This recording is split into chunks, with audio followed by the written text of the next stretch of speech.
interpreting tonight. And for the interpreters field, please give us the instructions on how to get to your services. Sure. Welcome. Buenas noches. Se utilizará la función de interpretación de Zoom para soporte en inglés y español. Todos los participantes de esta llamada deben seleccionar su idioma de preferencia haciendo clic en el idioma correspondiente cuando el anfitrión active la función de interpretación. Dicha función se encuentra en el panel de herramientas en el icono del globo terráqueo.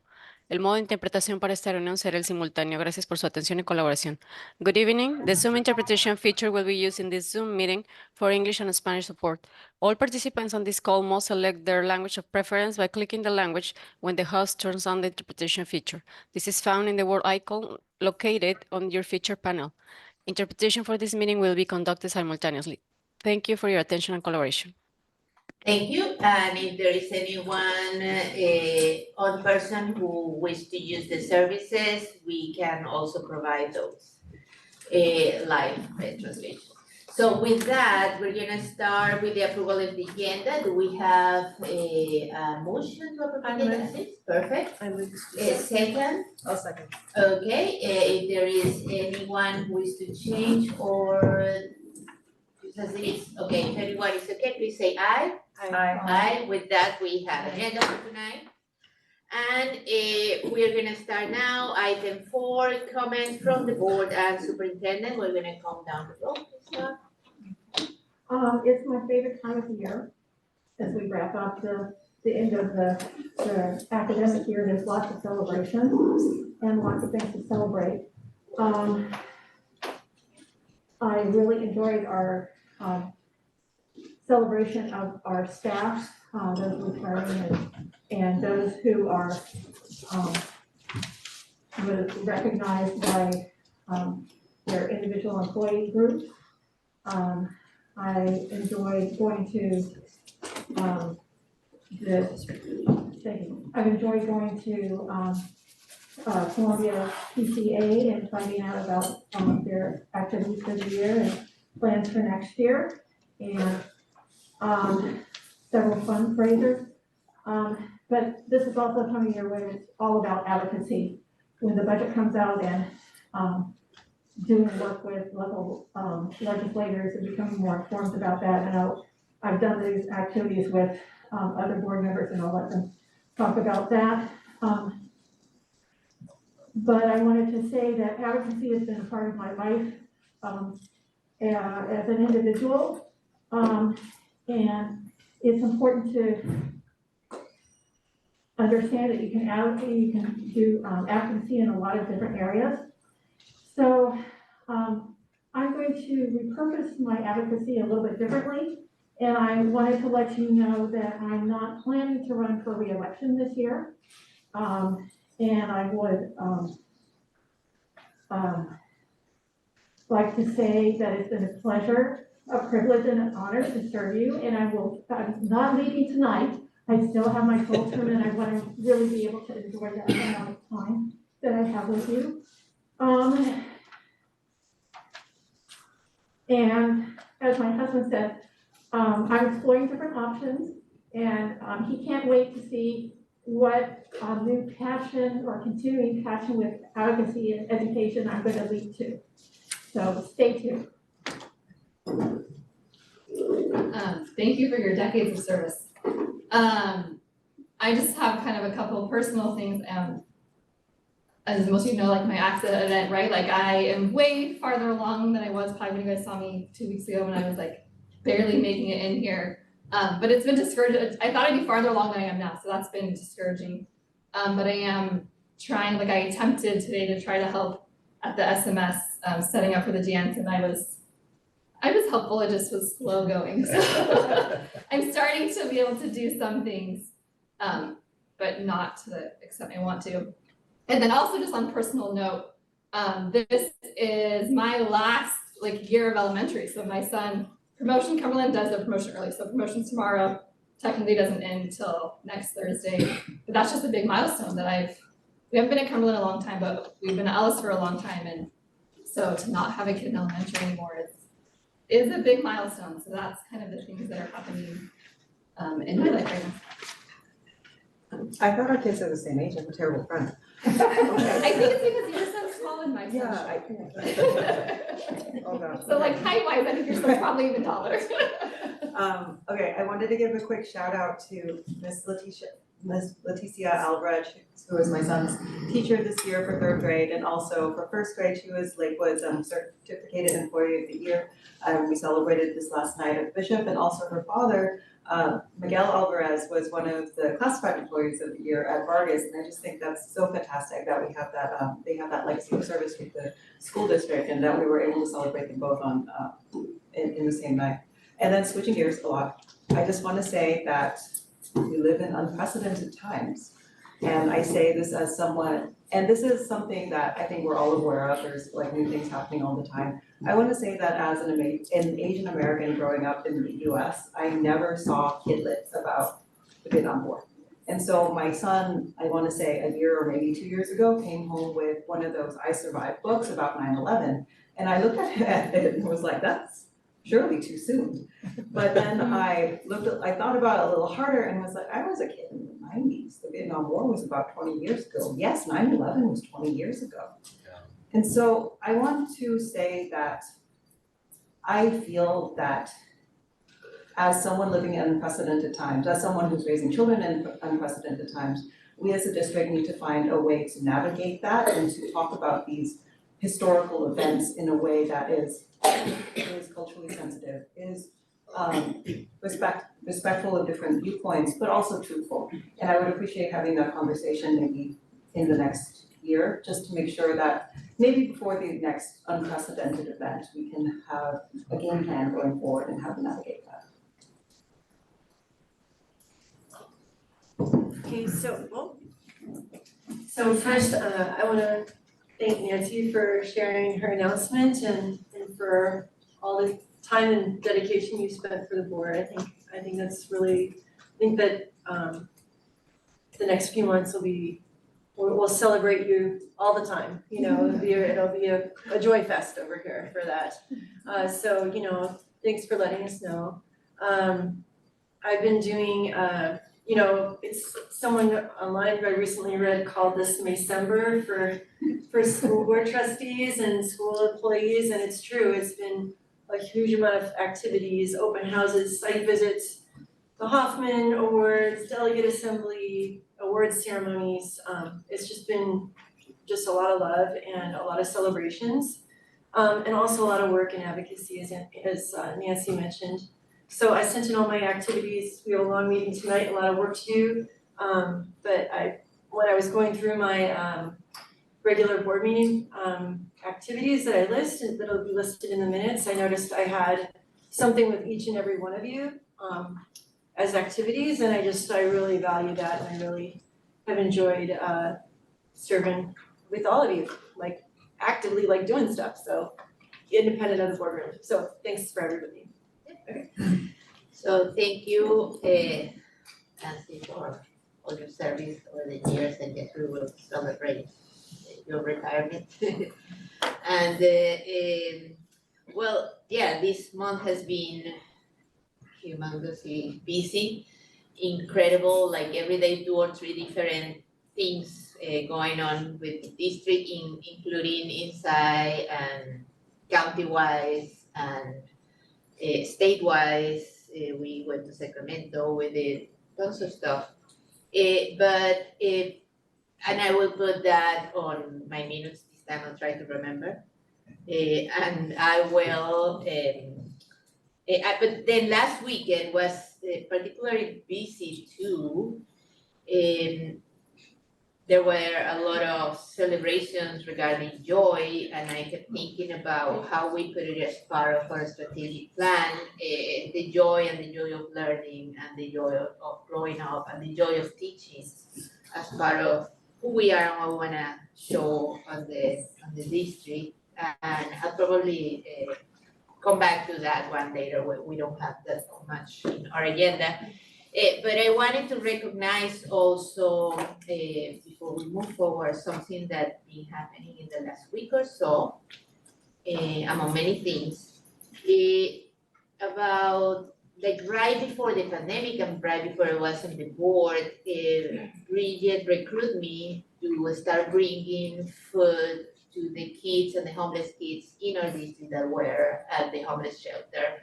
And so at that moment, it showed up a lot of the need that was in our community.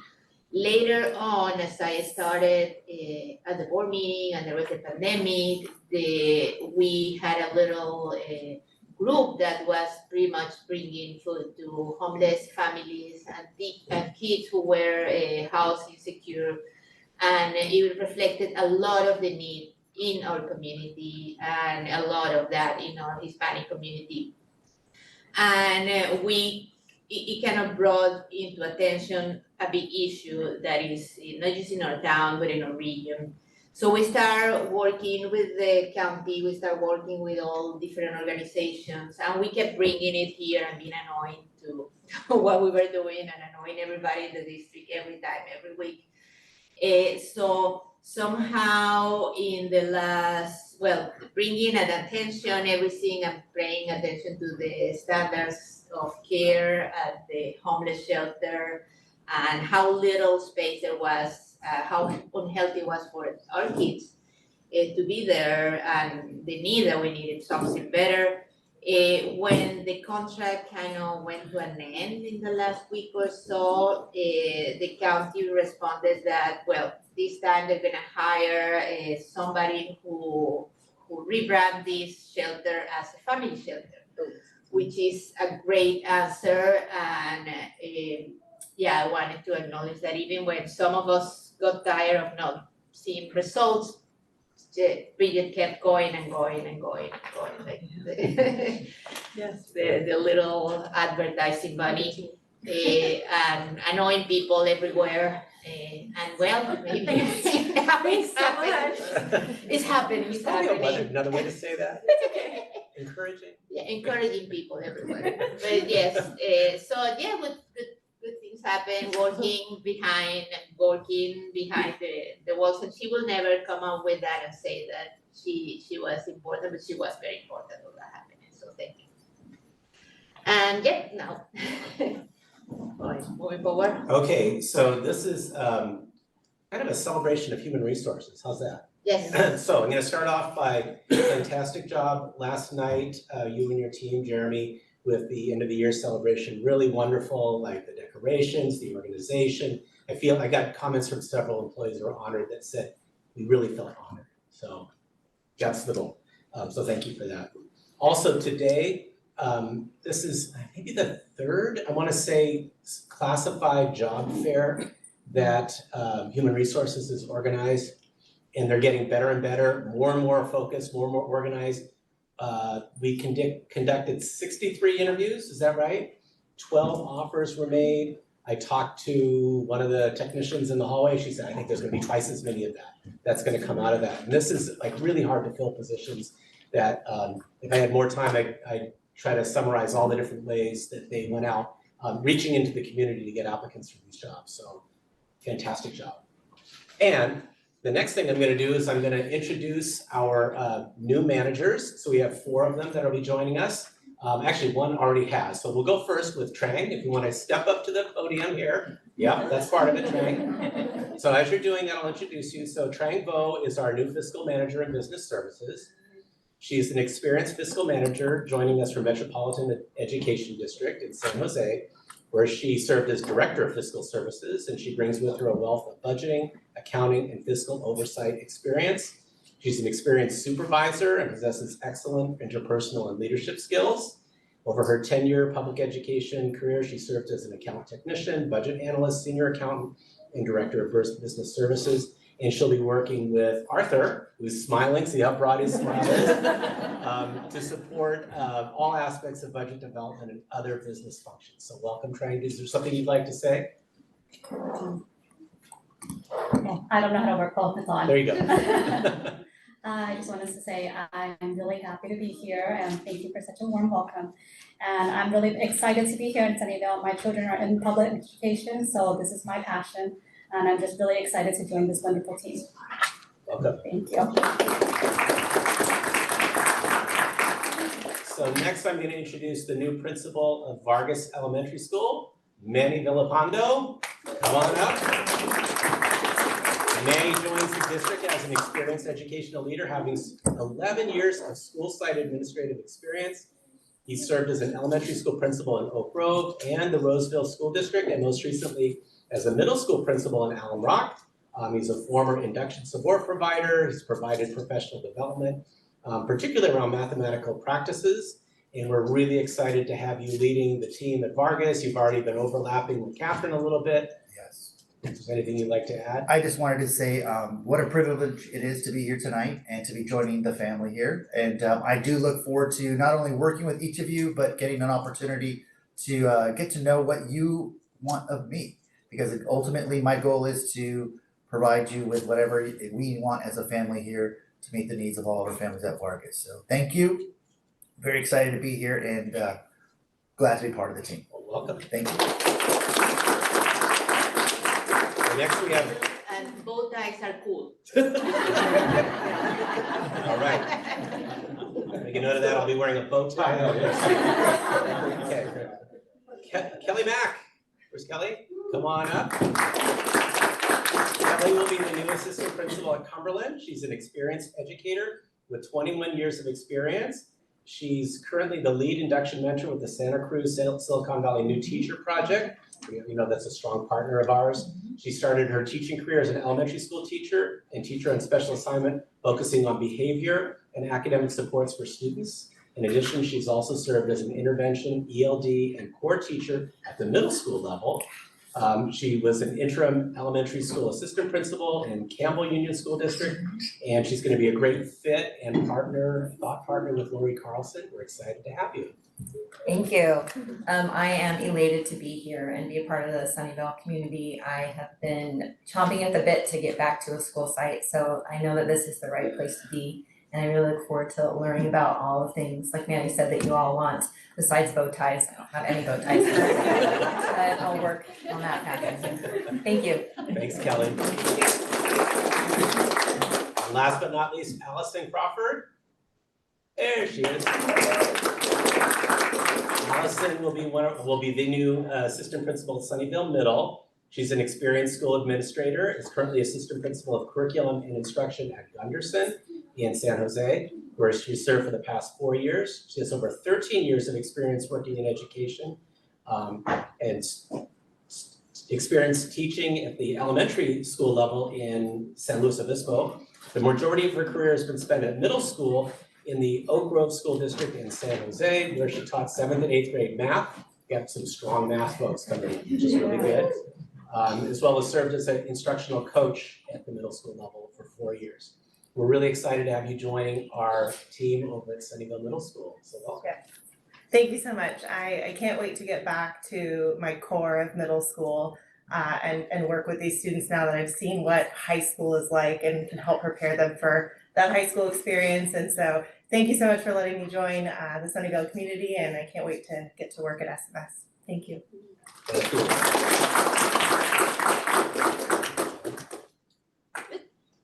Thank you then. And with that, we move to the next item in the agenda, which is comments from the Sunnyvale Education Association. If there is any member representative of the Sunnyvale Education Association, please raise your hand. Okay, seeing none, we move to the next item. 5, comments from the California School Employees Association. If there is any member of this body who wishes to speak. Okay, seeing none, we move to the next comment from the public. So we do have 8 cards right now from the public. This portion of the agenda provides an opportunity for members of the public to directly address the governing board on any item of interest to the public. However, provisions of the Brown Act Government Code 54954.2a and 3 preclude any action being taken on any item not appearing on the posted agenda. Time limits allocated to the public testimony are 3 minutes per person and 20 minutes for the whole public comments. Speakers are asked to give their name and affiliation so that an accurate record is reflected in the minutes. How many people we have online? Anyone else who's filling out a card? Nobody's raised their hand. Zero. Zero, okay. I think we have more work for Sue. Okay, and do we have any more cards before we start to? There's definitely one. Okay, so those are 9 and we have 20 minutes, 2 minutes each? Yeah. Okay, see now we have only 20 minutes for this item. We're gonna do 2 minutes per person. Perfect, thank you very much. So Jesus is gonna put online a timing for each person. So we're gonna start with Rebecca Lucky from San Miguel Elementary. Please go ahead. Thank you, board members. I'm here representing other families who are in the KLES program as well, and many of them are here tonight. I've got 2 daughters that are in 3rd and 5th grade. They're here in the audience right now. And as I think everyone's aware now, we've all received a letter last month stating that our children no longer qualify for the KLES program. And we've been participating in the program for about 3 years. We've donated between $300 and $700 as a recommended amount. We totally understand the changes that you're trying to serve disadvantaged folks. However, the issue we're trying to grapple with, and I think we're wanting to bring to your attention, is there's a huge demographic that still needs affordable, consistent childcare. And just to give you an example, my oldest is in 5th grade, and I've been talking about this since kindergarten. Honestly, I had to cry on the first day of school because there was no after-school care programs. I tried Young World, which I actually found out today through another mother that she's paying $1,000 a month per program. That's not affordable. The only other program is KM2A that provides transportation. I don't know if you've ever been there, it's over by Walt's Bicycle. There's no outdoor play area. There's 1 bathroom for 50 plus kids. So it's pretty clear that the private sector cannot provide affordable, consistent, and quality childcare. And this becomes even a greater problem if you're a single parent. Even though we may be making a pretty good income, that doesn't mean that we can afford $2,000 a month for childcare. And so I think I've been just poking around for the last couple of weeks, and I'm surprised to learn that there are a lot of opportunities. There's potential funding. The city seems willing to help. We've gone to the city council last week. We've talked to individual council members. There are other opportunities where we could help to raise money as well. And what we're asking is that the school district really reach out to these partners like the city to figure out what the gap is to expand this program and also keep the existing families in. Time already? Okay, time already, sorry.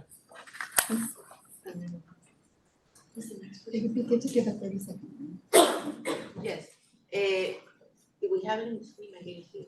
It was. Oh, sorry about that. 3 minutes. Okay, so the next person will be Shiran Benkallison. I think it's a name, Benkallison. Thank you. Thank you. Member Nancy, thank you for all your contributions. And when you said this is your favorite time of the year, it is my favorite time of the year as well, seeing my daughter finish a school year and enjoy a summer break. We get to travel, spend more time. But unfortunately, this summer is going to be a little stressful because of whole confusion related to KLAS. This after-school program provides a very safe and structured environment, and it not only helps the kids develop important social and academic skills, but also allows them to participate in a lot of school-based programs, right? They do Mexican folk dance and math club and theater, and these are really important for these kids to get back to a sense of normalcy especially after having lost a couple of years to the pandemic. And the kids, most of whom are in the Spanish immersion program, also get homework assistance in KLAS, and that's something that parents like me who don't speak Spanish cannot help with even if we wanted to. Obviously, for working families, this is super essential. It offers a reliable and secure option for childcare during after hours, and the unavailability of this program would pose a significant burden on many families, including mine, and could force us to seek less optimal and practically unaffordable alternatives. And some of us even spoken if there are other cities, Sunnyvale, Mountain View, San Jose, San Francisco, they all have affordable programs, and it seems like Sunnyvale is the one where this is the bigger issue. So I kindly request that the school district intervene and figure out a way to continue this program for all kids. I believe that continuing this will benefit the students, the families, and the community as a whole. We parents are not passing this problem on to you totally. We only want to partner with you so we can collectively explore options, and that's been a little bit challenging in the last few weeks. So in a sense, I hope for a positive outcome for our children and our community so we can enjoy the summer break without the stress of figuring out what do we do first day of school, how do we afford childcare. So thank you. Thanks for your time. Thank you. The next person will be Jill Choi from San Miguel. Esteemed community leaders, my name is Jill Choi. I am a tech professional with 2 children in the audience who attend San Miguel Elementary School in the Juntos program, and I am here to talk to you tonight about the same issue, the lack of and the dire need for affordable childcare in our city. Sunnyvale is a care desert in the middle of Silicon Valley. The few care options that exist, leave many families in a donut hole where they can't afford the expensive care of KM2A, and they don't have accessibility to the KLAS aftercare option that is at schools. So let's take a look at the data. The U.S. Department of Health and Human Services states that childcare is considered affordable when it costs families no more than 7% of their household income. I can tell you in this area, you're going to be very hard pressed to find that, either in a sitter or in aftercare, private aftercare. I have a unique position of working for Care.com, the world's largest 2-sided marketplace online matching caregivers to care seekers. And I can tell you, based on our data from millions of families, that babysitters in Sunnyvale cost on average $27.25 an hour. That leaves you way beyond that 7% threshold by the Department of Health and Human Services. So what I propose is this. First, create a pilot program at San Miguel Elementary. This does not have to be KLAS. This can be potentially staffed and funded in partnership with the city of Sunnyvale.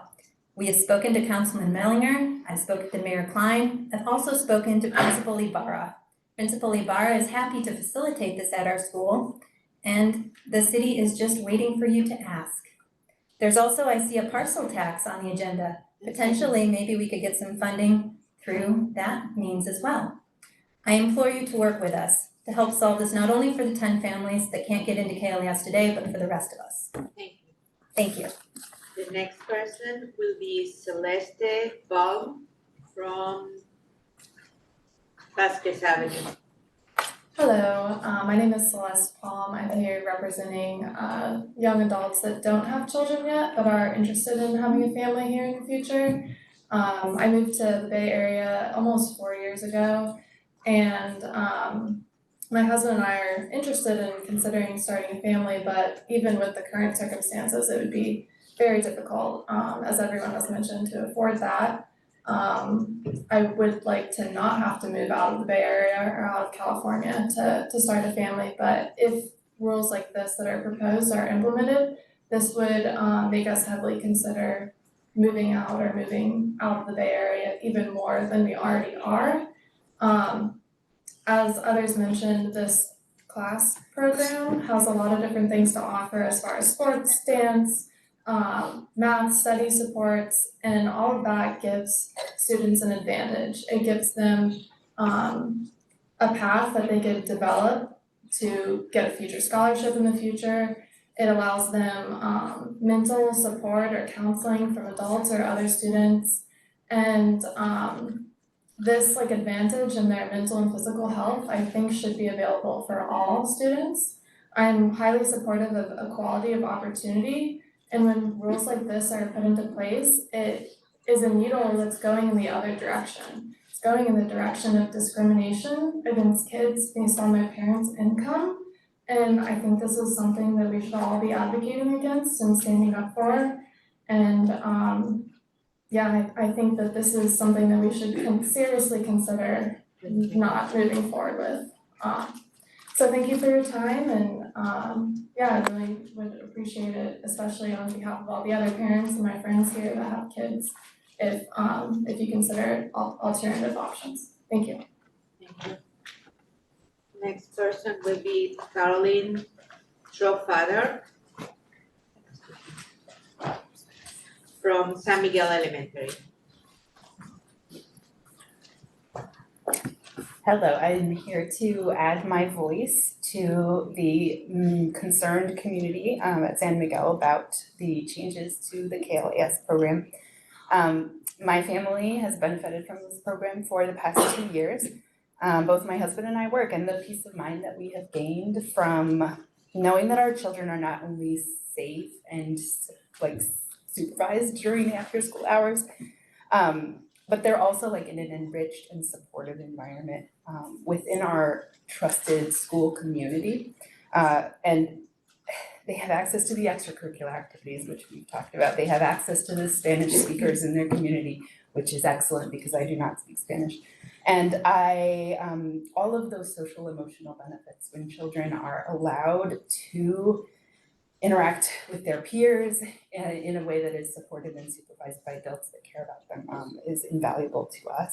And we are also very impacted by this very black and white situation of affordability in childcare. So when you only have options that are for, if you are eligible for free and reduced lunch, that's the criteria for evaluating the need for affordable childcare. I am not eligible for that in our family, and I am also not capable of paying $927 a month for a KM2A, which is the only other option for an after-school program that will pick my children up from school and take them to a different place. And it is also not aligned with our philosophy as a family, and it was not working for my 2 children who are in the audience tonight. So yes, I desperately hope that we can communicate families and the district and the board working together to coordinate some sort of on-site programs that are available. The next person will be Gita Golakota. Welcome. Hello, Dr. Gallagher and the board, thank you so much for this opportunity to talk. I'm a parent of a 6-year-old at Alice. I come here to speak on behalf of many families at Alice. The reason I'm here is because I want to bring to school district's attention the current challenges faced by parents with lack of affordable childcare available at Alice Elementary School. We have a diverse community with some high-earning double-income families with and some with high income but single car, single driver, moms who cannot pick up the kids because they cannot drive. We also have parents with 3 or 4 kids who work 3 jobs and they have to give up opportunities that can stabilize their financial status because they have to pick up their kids and they cannot afford the childcare for 3 or 4 kids that they have. We also have neurodivergent kids for whom childcare, very few options are out there. So literally the parents have to afford all the therapies on top of it, have to afford childcare. I wish for a solution that can accommodate a school size of a population 760 kids, a maximum of them. I'm not saying all of them will choose. Currently, we have KLS for 60 to 70 kids, which is about 10% of our student population. I wish our school district could explore partnerships with the city parks and recreation services and other partnerships to offer enrichment opportunities as well as affordable care options for on-site for our kids. At Dulles, we have some of our teachers who expressed interest and enthusiasm in offering some after-school activities, but highly enriching activities. But the processes for that are extremely cumbersome to make it feasible. After school, if made available, will help improve the academics of many kids and also improve financial status of many of our families, allowing many to work normal hours, have a reliable and qualified childcare that can handle the needs of all of our kids who attend public school. Thank you for considering. Thank you.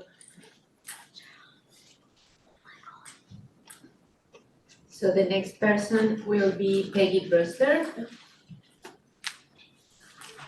Bishop. Hi everybody, good evening. My name is Peggy Shen Brewster. I am a 3rd grader at Bishop, incoming kinder soon. So I think we all recognize that the panic of the mama bear is real here. When we find out or we think, oh my gosh, we don't have anywhere for our kids, what are we gonna do? How are we gonna work? That makes us freak out, okay? And this is not the school district's problem. We know what your job is, right? Educate our children. But we're just saying that there is a crisis here and it's within the whole community. And as a whole community, we'd like to partner. You know, we went to the city, same thing. This is really impacting especially women not able to work. Like I couldn't go back to work right now. I don't have childcare. It doesn't make sense, the price of it. I feel like I could be a good contributor to society if I could. So anyway, I think a lot of people are just catching up to this conversation. We had a wonderful presentation earlier in the year by Paul Slayton. It was wonderful talking about KLAS and using that as an umbrella. I think part of what we could do is kind of bridge the gap in information and then look at ways to work forward together. I'm gonna switch to Joy. We really want us to dig deep into that joy, because right now, strategic plan, we have Joy up there. I walked into San Miguel in a classroom the other day, and like as I walked in, there was this note, and it was the first note of a clarinet concerto that I used to play in Missouri growing up. And I had to linger and listen to that whole thing. And it was weird because the teacher didn't know who I was. And I'm just saying that these are the things that I think we also need to provide our children, is these authentic learning opportunities. We have environmental literacy, digital literacy, music, and thank you also for the musicals across the district. Thank you. Sorry. Next will be Jessica Jurecki.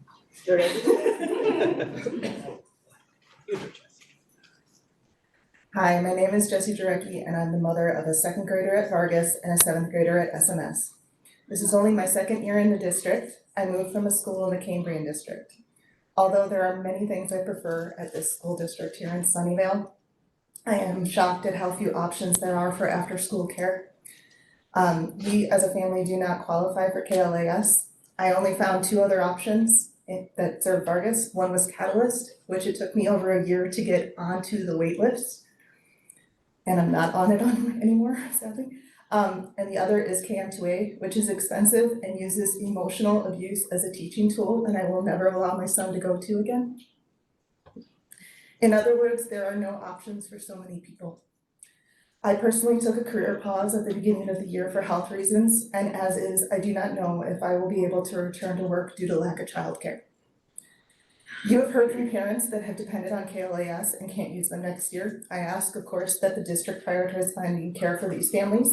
I think KLAS is a wonderful program, and I do believe it also is right to prioritize the families that are currently prioritized in KLAS. However, I do ask that you look for a way to greatly expand this to other families, not just the ones that are on the wait list, because Vargas parents have not been able to be on the wait list. So it doesn't mean there isn't interest there. I ask for you to look for opportunities like partnering with businesses or nonprofits in the area, such as providing space on campus or providing transportation to their facilities, which is the #1 reason that care in the area doesn't provide after-school programs. You could start running a district-wide run program such as what is done in the Cambrian district right now, and I'm willing to talk to people that are interested in hearing about that, or partnering with the city like was done in San Jose when I was there as well. I'm happy to work with any of you in any way that I can expand these services in creative ways. So thank you so much for your consideration. Thank you. Judd Ratner.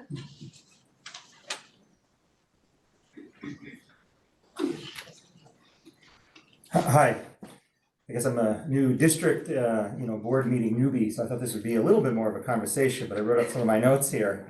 I'm from the Bishop Elementary School. I'm the parent of 2 kids in second grade at TK. And as an aside, I also support everything that everybody's saying about KLAS, which is a program we were in, but also received the same letter. But today I'm here to talk about issues regarding policies and communications regarding open enrollment. And what I'm advocating for is to clarify the mechanics and policies of this particular program, because we know it's based on availability and that certainly a number of spots have to remain available. But it is also my understanding that once you are enrolled in this particular program, then you have the right to basically stay at the school that you've been enrolled in. However, in at least the case of a couple of families that I know of, those who were accepted via TK are not able to continue to pursue this. So even though TK is becoming this sort of a universal program now, they're at Bishop and they were accepted. They have an email that states that directly, but they are now being told that they are not eligible to continue at the Bishop school. So the website, that particular email, and even the verbal communications we've had with both teachers and the principal have led us to believe that this doesn't necessarily align. So I'm just trying to understand why TK is basically treated differently at this given point, and we appeal to the board to revisit their policies and procedures regarding the open enrollment lottery.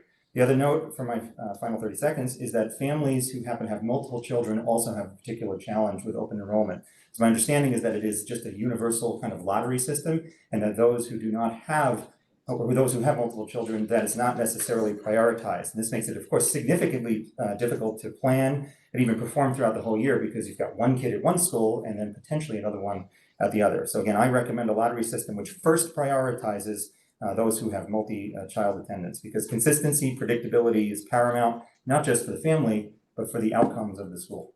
Thanks. Thank you. Well. Okay, with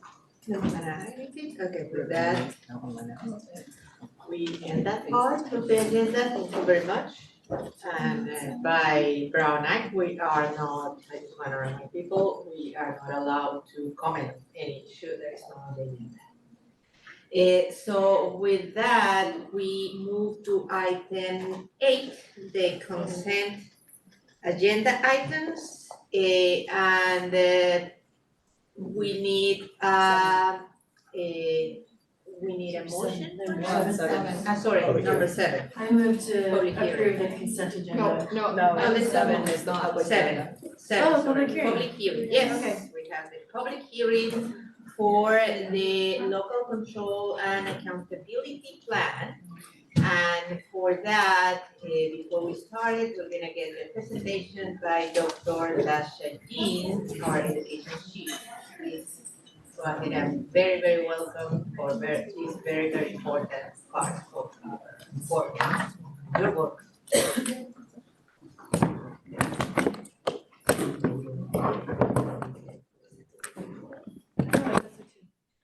I looked at it and I said, okay, I see the letter C, it says comments.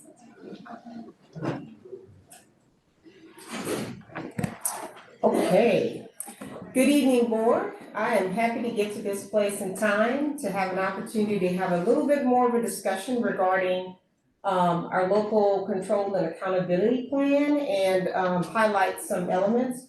Also wanted to take an opportunity to thank you for me, but also for the entire team that has worked on this plan. It's been a really wonderful collaborative process. We've learned, we've grown as a team, so that's really exciting. So I just wanted to share that because they're not here, but they've done a lot of work, and I definitely want to acknowledge the work that they've all done. And so with that, we're gonna jump right in. Okay, just a reminder, we are in a reboot, if you will. So this will be a new 3-year cycle for us. So this will carry us through 2027, with this plan approximately, unless there's some new regulations and changes. But again, I wanted to kind of reiterate the requirements and the emphasis around the plan. You had many questions about other groups, and I'm gonna take a little time to kind of talk about that and concentrate that a little bit, because I think that will help potential discussion items. But as a reminder, we're talking dedicated about English language learners, foster youth, students from low socioeconomic areas, right, income. So those are kind of the primary areas. I also want to emphasize with that when we talk about our foster youth, that is not unhoused youth. Those are 2 distinct groups, and they're handled much differently as it relates to the LCAP. Not so much in our behavior and what we do, but definitely as it relates to the LCAP plan. So I just wanted to kind of emphasize that because I think it's important when you think about what's in our plan, why we chose it, and why we're focusing in the way that we are. Good to remember our priorities that align with that. I like to always reiterate that. And I think the good thing about these priorities is you will see elements of it throughout the plan. I think there were questions on like some of our goals, we're focusing in on particular priority areas more so than others. You will see some elements actually filter throughout our entire plan, which is actually the intent, like it shouldn't be so segmented. But we also have to show where our prioritization is, and that's the purpose for that. Reminder about our goals, I'm excited that they're aligned. So our LCAP and our strategic plan goals are one and the same. And just how we're gonna do some of the work is gonna be a little bit different. So I'm gonna take a little time to talk about that integration just a little bit here.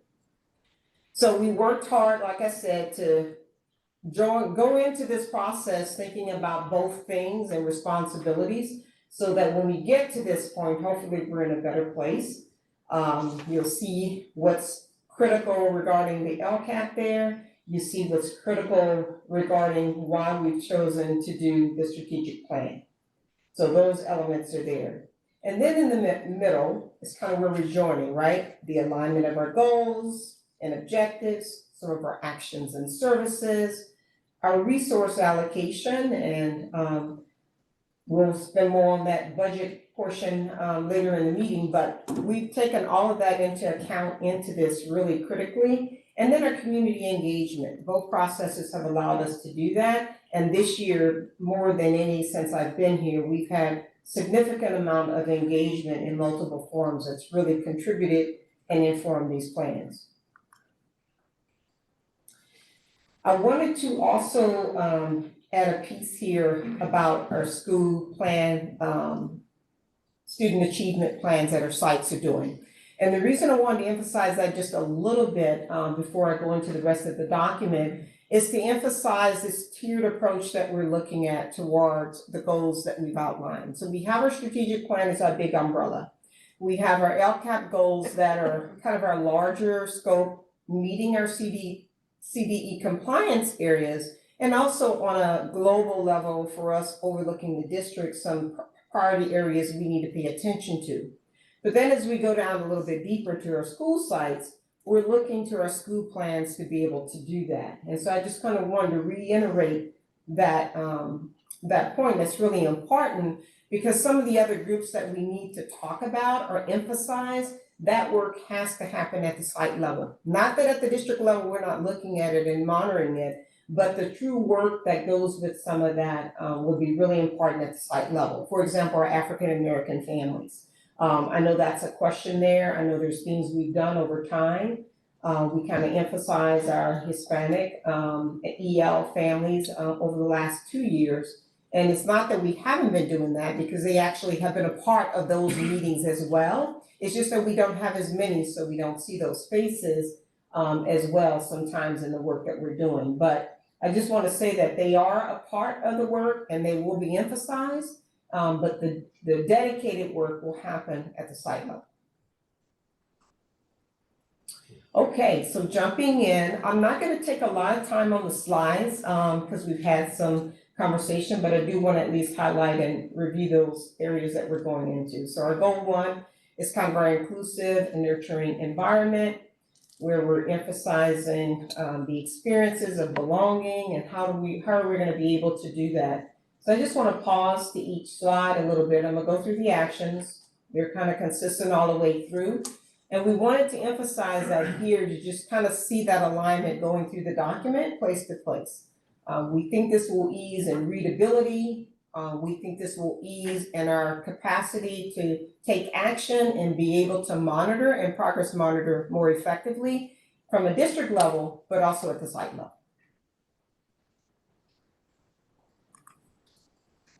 There we go.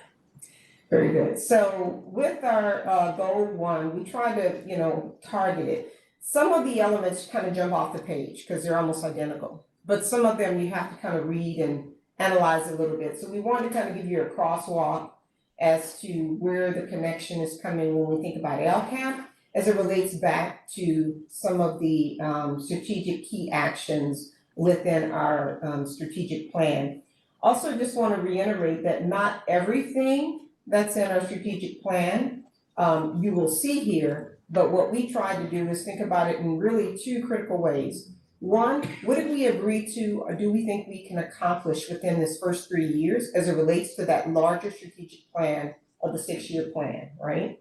And so we dedicated and focused those areas that were most critical, or that we have gotten started on, or that were most critical based upon the feedback that we've received thus far as a school district. Now, of course, that could change some, and we could pivot some, but at this time, that's the emphasis and where we're landing with everything. So that kind of continues with some of the other elements related back to goal 1 here and that alignment with our various actions within the LCAP plan.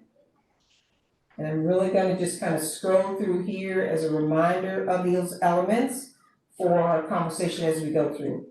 Equitable opportunities for growth. This is a kind of a broad bucket. It's a little bit of us intervening, but it's also a little bit of us accelerating.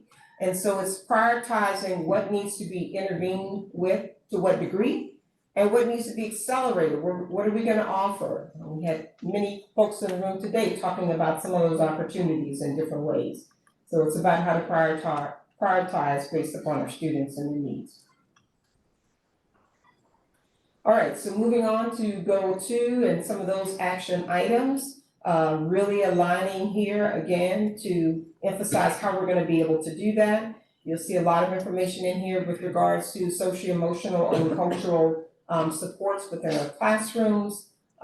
Again, talked about the intervention practices, trying to improve our craft and our capacity to know how to intervene more efficiently and become more skilled at doing that. Really working on our professional learning. We want to take the knowledge we have, expand it, grow on it, and build on it, both within Sunnyvale, but also with colleagues that are close to us when we can do that and when possible. And we also still need to strengthen, and we'll be putting lots of work into strengthening our MTSS process, which is tied to some other elements that are critical in some of the other goals as well. The other one I want to kind of emphasize a little bit that kind of came up in some questions, I just want to highlight a little bit, is our information regarding designated English language development. And we do talk a lot about reclassification and reclassification rates, and that's really important. But it's very similar in that particular data point to why we do benchmarking. Because if I'm significantly below in an area, then my progress and my hard work may or may not really begin to show because I'm still not proficient. And so moving to some of these other elements of measurement is a way to see, are we growing? Like, we definitely want all our students to be proficient, but if we're doing work and intervening and we don't have a way by which to see if the work we're doing is moving students forward, then it's kind of like you're throwing darts and throwing balls in the dark. So we're trying to be more strategic with that, and so the state has provided us some additional ways by which we can report on that. And that's really important because previously it was a requirement. We had no other option, right? And we had to use that, but it was actually very, unfortunately, not as meaningful data when you try to look at how you're growing, because you have a whole lot of kids who classify, and then you have another group who are not classifying, but you don't have an opportunity to see how those students, at least from the compliance document, how they're doing. We know, but it wasn't a metric that we were using, and so this will be helpful to kind of have that in public view to see how we're progressing more efficiently along. Okay, jump over to goal 3. Responsibility for learning. I think that the piece that I want to share about this goal is we think we've landed at a good place, but it is probably our most difficult goal from the standpoint, 1, of implementing, and 2, of measuring. So we've talked about it, we've done a lot. I think we're in a good place, but I don't think we're definitely at our final destination. I think we'll probably do some shaping along the year, to be very honest, and also seek some outside support. So you'll even see within the document, some of the resources that we're pulling into this is actually to learn and grow in this area to become more efficient. So this is definitely one where we're learning and growing. We definitely don't have the answers, but we definitely have enough research and knowledge to know how powerful this would be and what a game changer it would be for our students in the district. So we've outlined some strategies and some things we're going to do to kind of work on that. And I think just really rather than going through each of these goals, I think the crux of what we're really trying to accomplish here is to empower our families. I think there were some questions around, you know, do parents belong here? And one of the things I can say that our equity work this past year has taught us is that that is exactly what we need. Yes, teachers are great and we want teachers in partnership with their students, but we also want them in partnership with our families, and we want our families in partnership with their kids. So we want this triangle, and we want it to be a really tight triangle so that we can empower our families so that learning is not just happening at school, but it's learning at home, and that families are also aware of what that learning is. So that's really why we're putting them here, so we can strengthen our skill at doing it and also support our families. The other big area around that consideration was the feedback from our families. This is what they're asking for. They're asking, you know, I really don't know how to help my kid with math. Can you help me with that? Or what should I do? I've tried what I know and I'm still frustrated. I don't know how to help my kid. So we're just trying to learn how to do that better and provide that education to families. And our initial phase through this work and this particular goal is about how do we teach kids to begin to advocate and also to feel confident to say when you don't know. That's a very powerful skill to develop. And when I think about our EL students or newcomers or our students with disabilities, when they have that power, that's when they can really make some significant changes for themselves. So this particular goal, as it relates back to our LCAP, is really about what steps can we take to learn, to grow, and to support both our students and families through this work. Let's see, I think there was one other strand in here I wanted to emphasize, and that is just around language development. So we are looking at other ways by which we can offer English coursework to our parents as a part of this. That'll be a part of some work we're researching to see how we can bring that in the building. There's opportunities for our families to go somewhere else, but what we've learned is when that happens, that cuts it in half almost immediately for who's going to access that particular support. So we're trying to look at how we can bring that in-house where we can and do some collaboration potentially with our junior colleges or other programs that offer such supports. Okay. Goal 4, I call it our foundation goal, even though it's our goal 4, and it's the business that we do and we want to get really good at, and that's the support of our English language arts, mathematics, and other core offerings in our classrooms. And so this goal is about how we can do it better.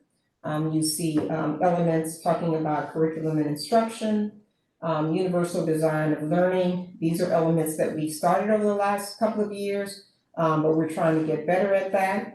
You'll see again about professional learning. That is a theme coming from our teachers. How do we do that? I think our challenge, we recognize, and we're trying to come up with ways by which to compensate for that, but it's like giving teachers what they need without pulling them out, as well as our other instructional staff. So looking at systems and different ways by which we can do that is going to be a bit of our challenge. And some of that work is starting with conversations on what we can do. And then the other piece is our instructional technology. As you recall, this was a bit of a, I guess you could say, a debate on how much you need or don't need based upon parents' perspectives. But I think our responsibility here is to educate, like we do with everything else. How do I use tools within my environment to support me as a parent with my kids, as kids to support themselves in their learning, and the same for our teachers.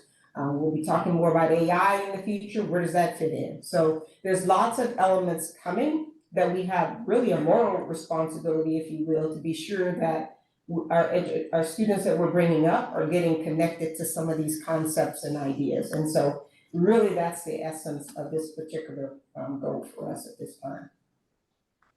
I think the last element to emphasize here in the goal 4 that I would want to look at is really ensuring that our students with disabilities are getting the opportunities that they need in order to be sure they're accessing as much normalcy as possible within their educational experiences. We've grown a lot in this area. We definitely have much work to do continuing, but That'll continue to be our emphasis.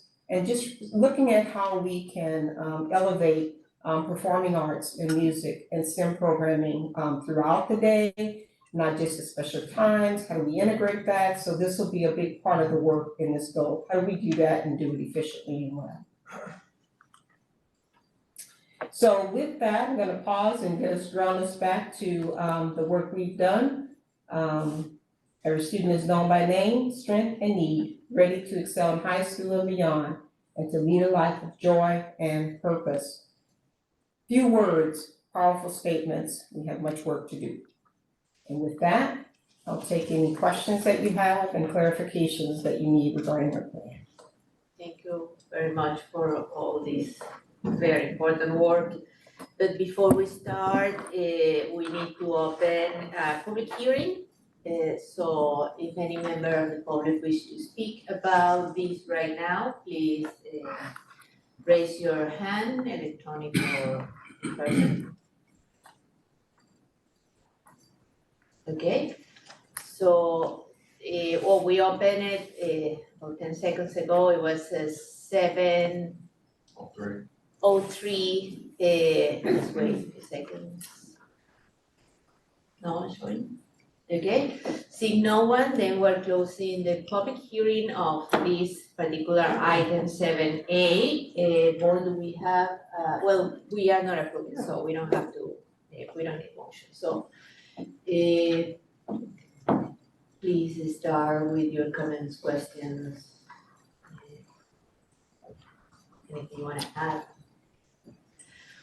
Well, other than we do appreciate and all the work and all the care that is in each part of this, and we see all the care and love that is put into this regarding anything that we do during the year. We know that we care, we do it, everybody cares, and everybody's working very hard towards the same goal, our little babies. Yes. Yeah, I'd like to say that when we started the journey of the strategic plan, everybody wanted to know how does it align, and we've matched this up beautifully. And I think it gives a real clarity of intent and purpose, and will guide us well into the future. It'll be exciting to see the touch points along the way. And I must go on record to say my mother will be very pleased. You're just getting started, you tell her that. Just Okay, one thing at a time. one thing at a time, yeah. So I had a couple of questions about the references to the homeless students in the document. So I went back and I tried to look at ones from previous years, and I know homeless and foster youth are often mentioned in the documents close together, right? But pre-pandemic, we only had very, very few unhoused students. And I remember having the conversation a couple years ago where we were saying, can we call them unhoused? And you said, no, it's compliance, we have to refer to them as homeless because of the compliance document. So for the record, it makes me a little uncomfortable just saying homeless kids when it's children who are unhoused, person. Okay, all that aside, I was thinking, when I made the comment about in the district, for context, I was thinking maybe in the area where you talk about English. I know you said in the packet review comments, the response, you said this front area where we're giving context to the LCAP is where it's the greatest needs for our district, right? So homeless students make such a small amount, this probably isn't where they are. But they are mentioned homeless students are mentioned in almost the second paragraph of that narrative. And my thought is that since we went from having 2 to having last year 75, just within 4 years, right? And I'm really happy that the number's gone down this year for our McKinney-Vento kids, but I feel countywide it's still impacting, right? 600 families are going And how's the year, like, it's this thing we can't keep up with. So I was just thinking like maybe there should be like some narrative that like this is more than it was, or like our number of foster kids has actually gone down, right? Like if we had 10 or 15, like now we're down to 2 or 3, like it's all redacted in the site data.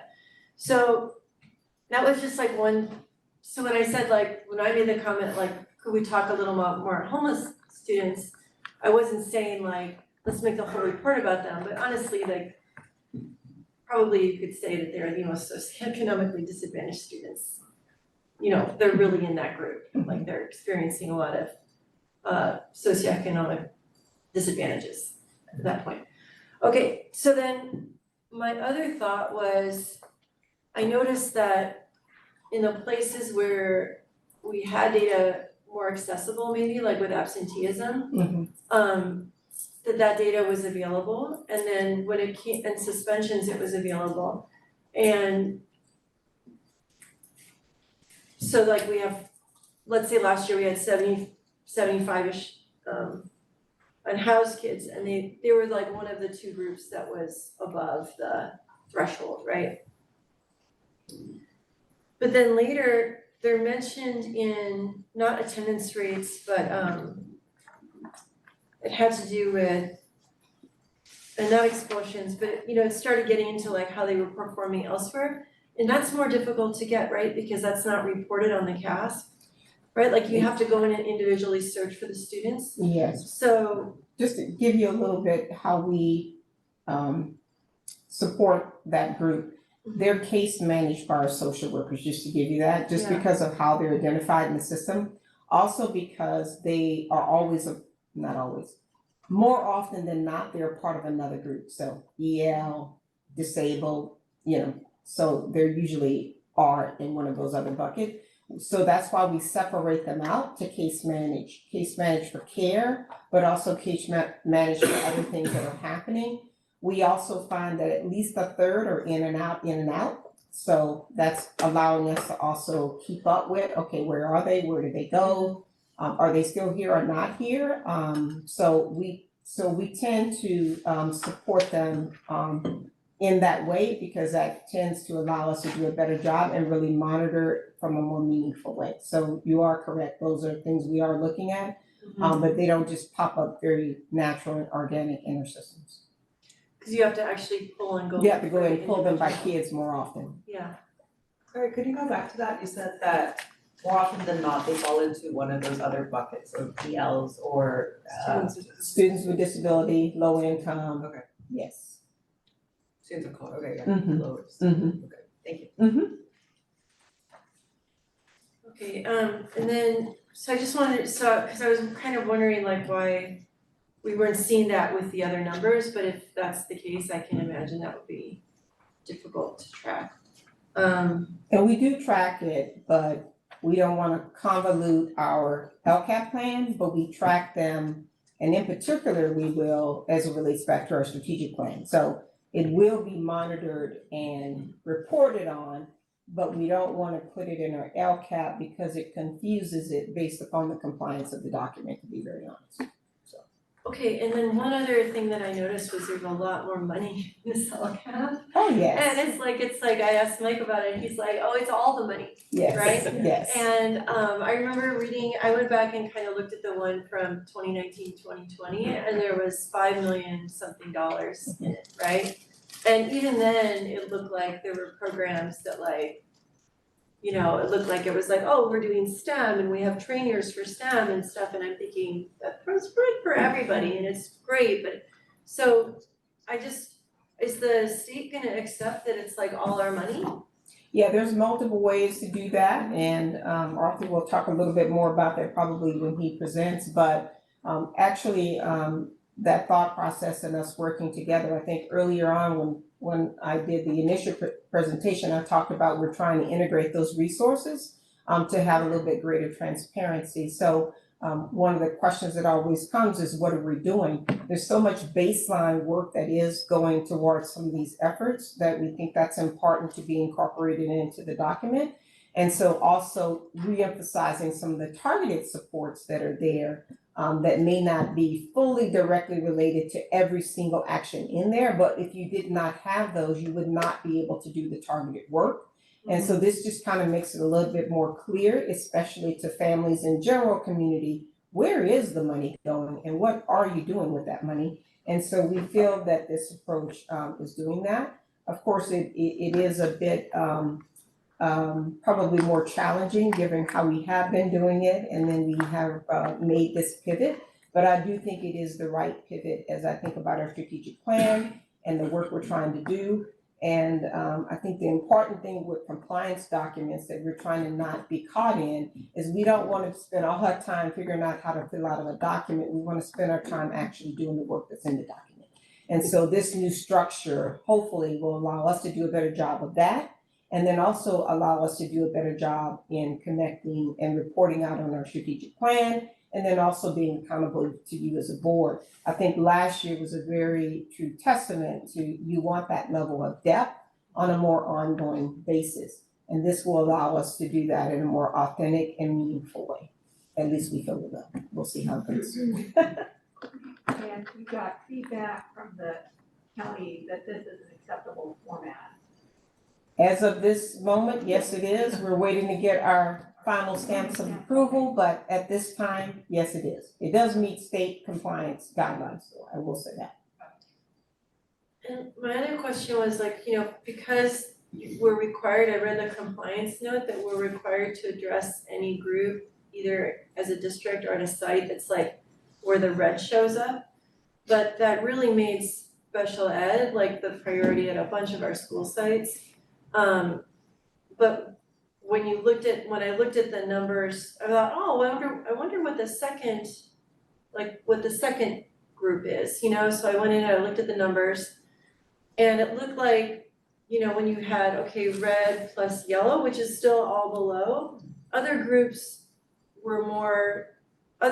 had higher needs or were more underserved, or just performed less well on that academic test than special education, right? But we're required to report it because they had the most that were far below grade level. That's You know what I mean? That's correct. So my question is does the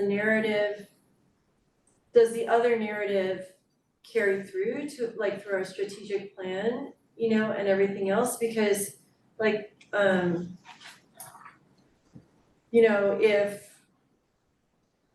if you add up the numbers and really English learners or Hispanic youth or other groups actually altogether, they have fewer students who are proficient. But if in our LCAP it says we are focusing on the group with the biggest red, are we diluting our narrative and our ability to talk about where our focus is? Do you know what I mean? Right. We can still keep our focus because that's our focus, which is why we need to stay beneath our strategic plan. So there's that piece. Also with students with disabilities, they're not a part of our unduplicated student group. So what that does is make us do exactly what you're saying, focus on those other elements, because again, like the Kenny-Vento students, our students with disabilities are in those other groups as well. Right. So it's like the students with disability in addition to the other elements that we're focusing in on. The other piece, why that's really important, is that the strategies and some of the actions that we put into the plan are elements that if we do them to the degree that we want to, we're going to hit more of those groups that need the support. That'll come through our MTSS processes. So, if a kid is coming up and they need help, regardless to who they are, then we have systems in place to support them. But the plan is written because our behavior as a district has demonstrated we're not as effective with the others. So I guess you could say if we get more effective with what we're not effective with, then we're definitely going to be shining with those that we're actually having success with in other areas. So that's kind of the mindset behind it. And one last question or comment was, I just wanted to comment on page 51, you talk about rapid data cycles. And, you know, I'm really, now that we have like AI and so many like adaptive learning programs to choose from, and there's just, I think AI is gonna help us with this. I don't think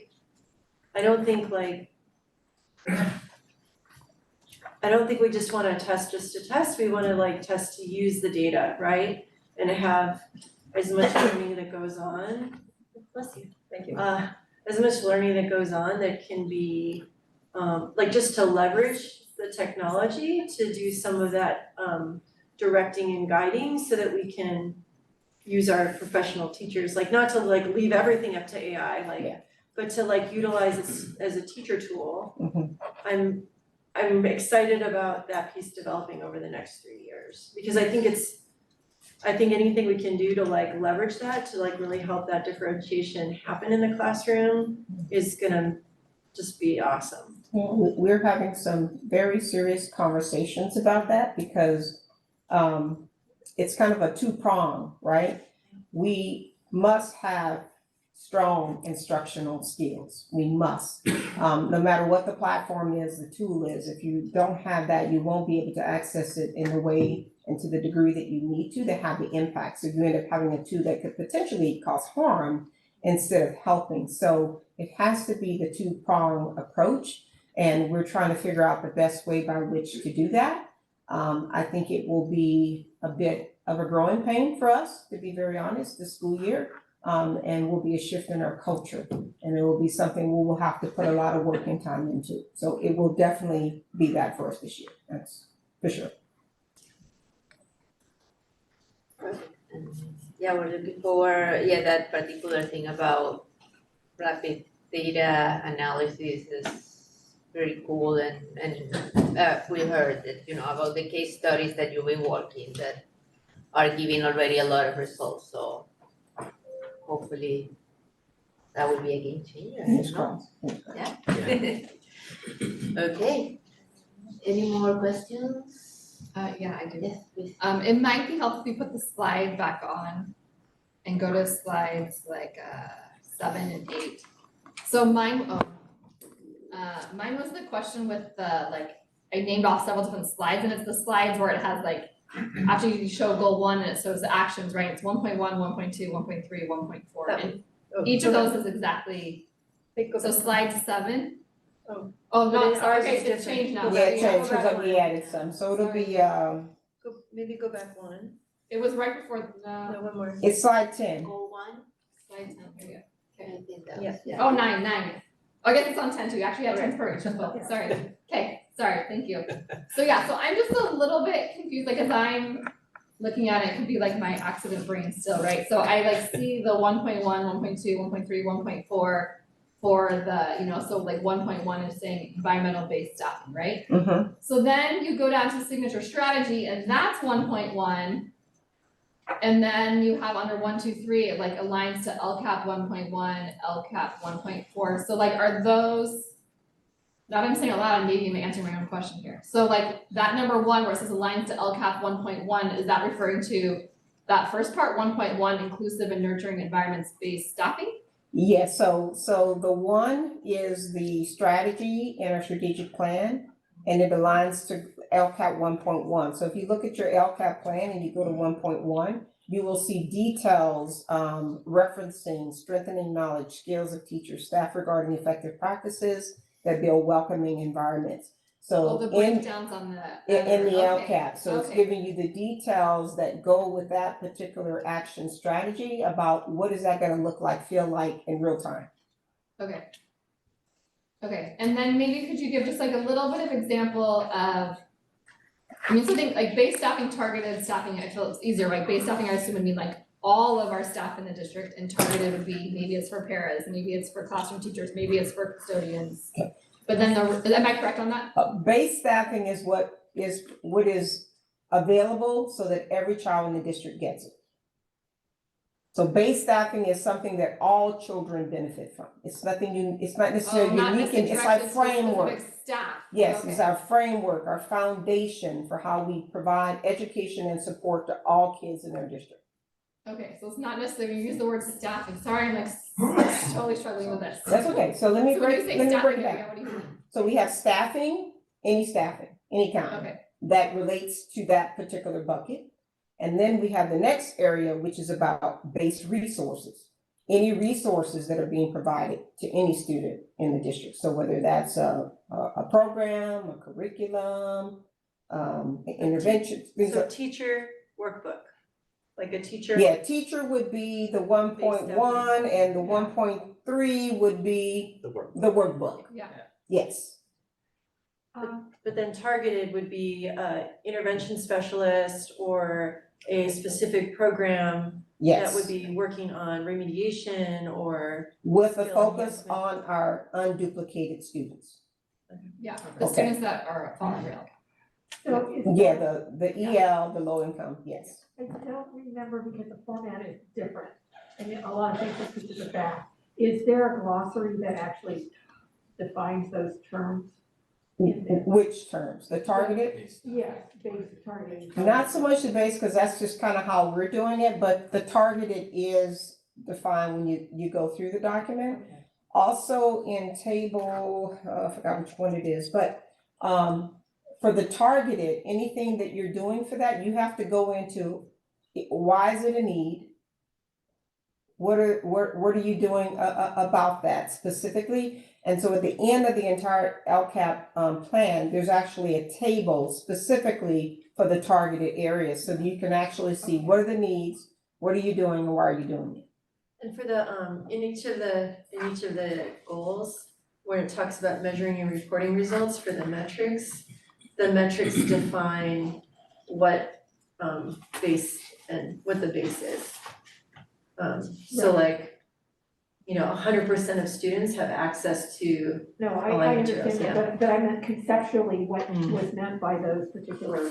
Yes. Because I think that is like a key shift that I've seen from previous LCAPs and the way that they talk about it. And I think that's a fundamental understanding as parents start to look at this and staff start to look at that even though it might not be a requirement to have this in the document, that needs to be an essential foundation that everybody understands what those terms are meaning, and then they can specifically look, oh yeah, it's this, that. That if you're doing presentations again, that would be important. That makes sense. I believe, because not everybody who is looking at it may have that educational background and knowledge, and just trying to make everything equal and equitable for accessing this form, because it's so much better than any LCAP I've seen in the course of the iterations. I just want to take it to that next level and make sure that everybody understands the jargon, because it. Absolutely, we can do that. Well, thank you very much for bringing this to us. Quick one. I just wanted to say, thank you, I really appreciate how you, Tasha, as our person, really have a lens that recognizes that each of these kids have maybe dually disadvantaged in one way or another, and they're not just like numbers on a page, but definitely people, like people who have challenges in overlapping ways. And I think that's really hard to see in an LCAP sometimes when you're just like looking at numbers, but having you present that lens was helpful, and I want to say thank you for that. Perfect, that's true, thank you. Okay, any more final comments? Thank you. Okay. Thank you very much. And with that, we move to the next item, which is. How long is the next item, do we think? Well, we're planning to stop after 7, to stop right now? 7:30 right now. So it's gonna take more than 15 minutes, I would say, let's take a break. After number 7, but if you wanted to stop right now, we can make an exception. It should probably be more than 15 minutes. Yeah, that's great. Okay, so let's take a quick break right now. It's 7:26, And we're gonna take a 10-minute break and be back at It could be just 5 minutes. 7:36. Yeah, well, we'll say 5. Yeah, that was-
And she just messaged me this weekend, she's like, they've been there for months and the kids are always with her, and I'm like, why would you tell us, you know, but, they're hanging out, panhandling and getting kids work, so, I'm gonna see if I can find them when the school year's over, but I'm gonna say like, call them, we got school, like, let us help you, so. But I'm like, living next to Philippe's market, like, what? So, yeah, it's pretty. It's here, it's like right next to Cherry Taste, right? They're right cover So the. that could be. But thanks for all your, sending out community services and bullying and like questioning you too, like all this stuff on the pandemic, everything else since then, like we're supporting. Yeah, the partnership is a way we could make any meaningful change because a lot of, yeah, it's that no more agency we're trying to overlap. That's all we can. That's what I think. Yeah, we're all in the room. All right. All right, back to Oh, yeah, so that's the schedule, because I was in our guys' All right. We'll say 30 seconds.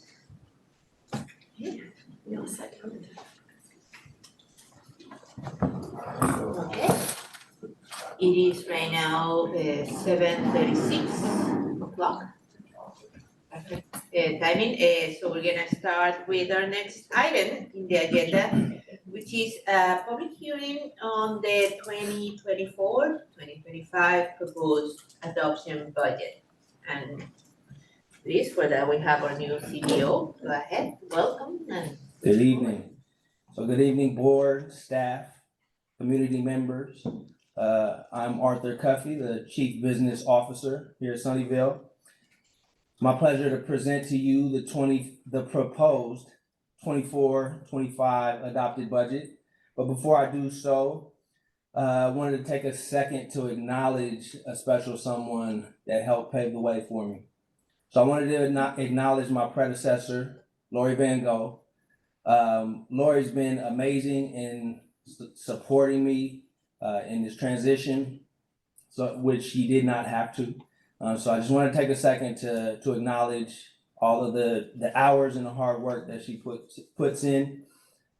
Also, we who come up here and present to you often get a lot of the credit, but none of this is possible without the team. So I wanted to take a second to acknowledge the team. One member who's in the house, so our manager of fiscal services, Trang Vo. So Trang has hit the ground running and been a great addition to the team. So she helps keep the fiscal operation running. Also, the rest of the fiscal team, Connie, Jeannie, Suzanne, Mita, and Cindy.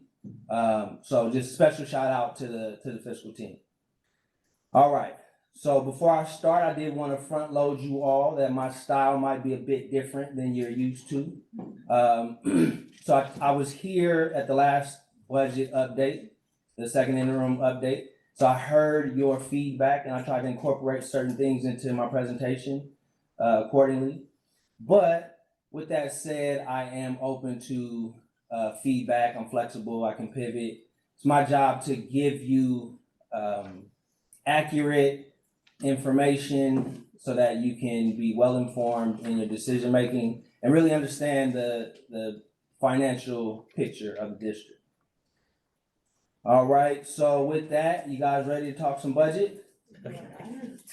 All right. Yeah. Absolutely. I'm with you, Arthur. Okay, thank you, Jeremy. So we're gonna start by talking, I wanted to start off talking a little bit about the macroeconomic outlook. I just want to talk about the economy a bit.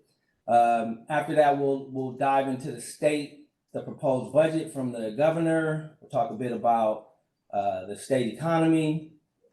We'll move into some of our local assumptions. The biggest being property taxes. So we'll spend a little bit of time on property taxes. Then we'll go into our actual budget and some of the highlights. And I really wanted to take a second in that section to highlight some of the wins that I feel are worthy of celebration. We'll end with a look ahead, taking a look into the future. All right. So, macroeconomics. So the outlook of our economy. Economists use certain indicators to kind of measure the health of the economy. One would be the GDP, gross domestic product. That basically tells us how much growth we see in the economy. So the GDP, after the pandemic, there was a lot of growth, but in the last few quarters, we've seen that growth slow down, not to a halt, but is definitely a slow growth cycle that we're in. Next, we look at jobs, unemployment. Unemployment has ticked up. The rate of new jobs being generated has declined. So those are other factors that we look at. Inflation. So inflation is a really big part of this picture. So economists watch all of the inflation during the pandemic. There was a lot of spending, inflation kind of went through the roof, I'm sure everyone's aware, and it has stayed high. So all of these factors economists really watch closely. Now there's a specific, a tricky kind of economic place that you can fall into, and that's when you have all of these indicators moving in the wrong direction. All right, and so we find ourselves in what looks like it could potentially be the beginning of that type of place. So typically you'll have some of those indicators counterbalancing each other. So if unemployment goes up, usually that will lead to less earnings, less spending. That would bring inflation down. But when you get to a point where all of these indicators are continuing to move in the wrong direction, regardless of each other, it's a point in that economists call stagflation. So we're watching this really carefully. It's a unique time in the economy, so we keep an eye on all of those things. Another indicator is the stock market. So the stock market, you would be able to track the stock market and look at the state budget, and they would pretty much move in alignment. So the capital gains that are realized kind of from the stock market kind of move the state budget, because the largest portion of the state budget comes from personal income tax, and 50% of all of the state's personal income tax comes from the top 1% Californians. And so a lot of their wealth and portfolios is tied to the stock market. So we look at the stock markets. Although we're at all-time highs in the stock market, the rate of change and the growth is very gradual. So that's the key thing that we keep an eye on. So the federal fund interest rate, I'd say this is probably one of the most influential indicators to an economy. And so the government's primary job is to protect the purchasing power of the public. And one of the key tools that they use in doing so is raising or lowering the federal fund rate. So as interest rates increase, you'll see it becomes less lucrative, less profitable for borrowing. It will stymie growth, stymie certain things in the economy, and ultimately bring inflation down. And so in this chart, in this graph, you'll see over the years, typically when you see the interest rates shoot up pretty quickly, It's followed by that shaded section where that identifies recessions. Now, we're in a very unique time because we've seen this rapid increase in interest rates, but all indicators basically do not show a recession is in the immediate forecast. So we watch these things. Again, this indicator is very important because it definitely has a direct correlation with growth in the economy. So I wanted to pinpoint just these last few years. So if you look at the interest rates from these last few years, you'll see we have record low interest rates right after the pandemic. Sparked a lot of growth, a lot of inflation, a lot of projects because the cost of financing and borrowing was cheap. So after the peak in 2022, the Fed started raising interest rates to combat some of that inflation. And so you can see that over the last few years, we've seen those rates increase very rapidly. Now, we'll talk more about property taxes, but the reason why I wanted to point this out is our property tax growth kind of has a staggered effect to it. So, and I'll talk a bit more about that later, but the periods where there were low interest rates, there was a lot of borrowing, a lot of investments going on that led to growth in the economy, growth in our property taxes. But now, since the rates have increased, we're seeing a lot of that growth slow down. So that's going to be, I guess, my tag slogan for some of my presentation. Things are slowing down. All right, so this slide, I wanted to show the correlation. When we think about property tax growth, the number one factor of that growth comes in change in ownership. When you see the dotted line and the 30-year mortgage interest rates after the peak of that happened in late 2021, you see the interest rates start to hike up, and at the same time, you see kind of the cyclical nature of the homes being sold start to trend down after that point. I have a clarifying question. Yes. On the bottom of the last slide, it says SJ Home Sold. This is San Jose. So this is the San Jose area. This is one of the changes that I will bring next time. I'll focus it to just Sunnyvale, but it's the greater area. And again, the idea here was to showcase kind of the story of the relationship between the interest rates and how many homes are changing ownerships we see. Sure, thank you. And I explained to Arthur that when you're in Sunnyvale, Sunnyvale is the main city, San Jose is the suburb. Yes. Am I right?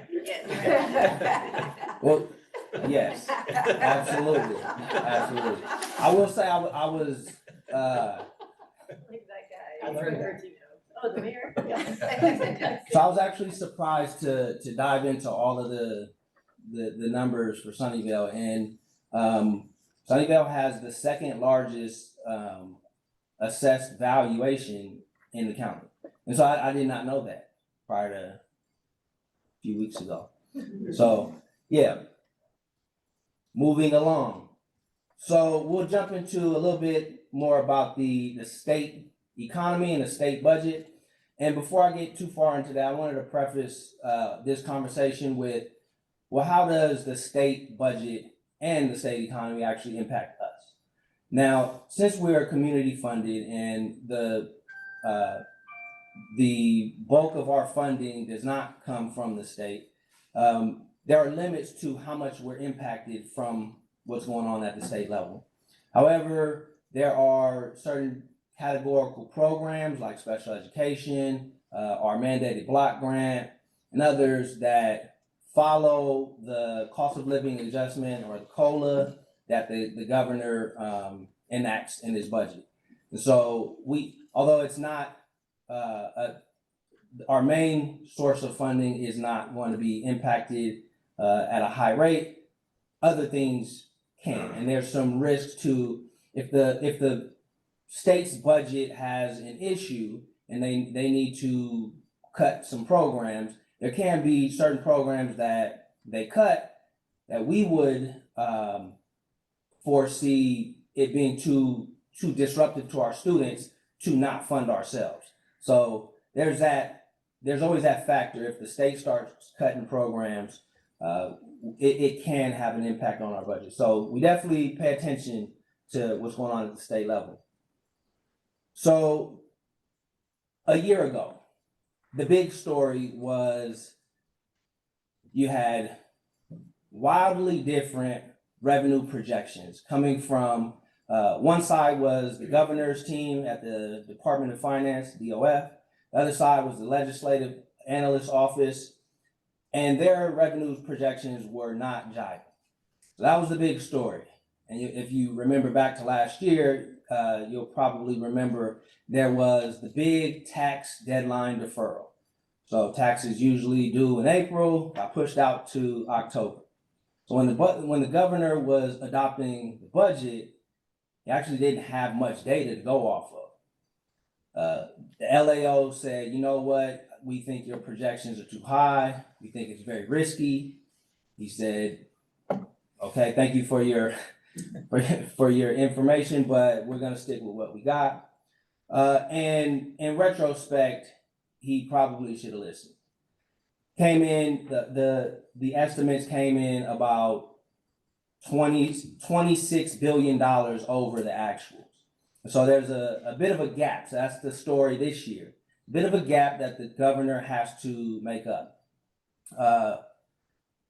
One of the things that, so moving to the state economy, California is number one, but in certain things we'd rather not be. So we've moved into the number one spot of unemployment rate in the country. So we overtook Washington, D.C., and California leads the nation in unemployment at 5.3%.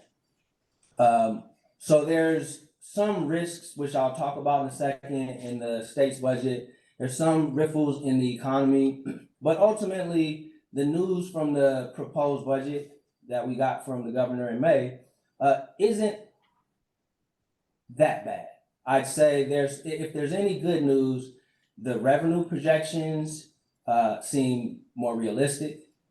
The LAO's projections and the DOF's projections are in alignment.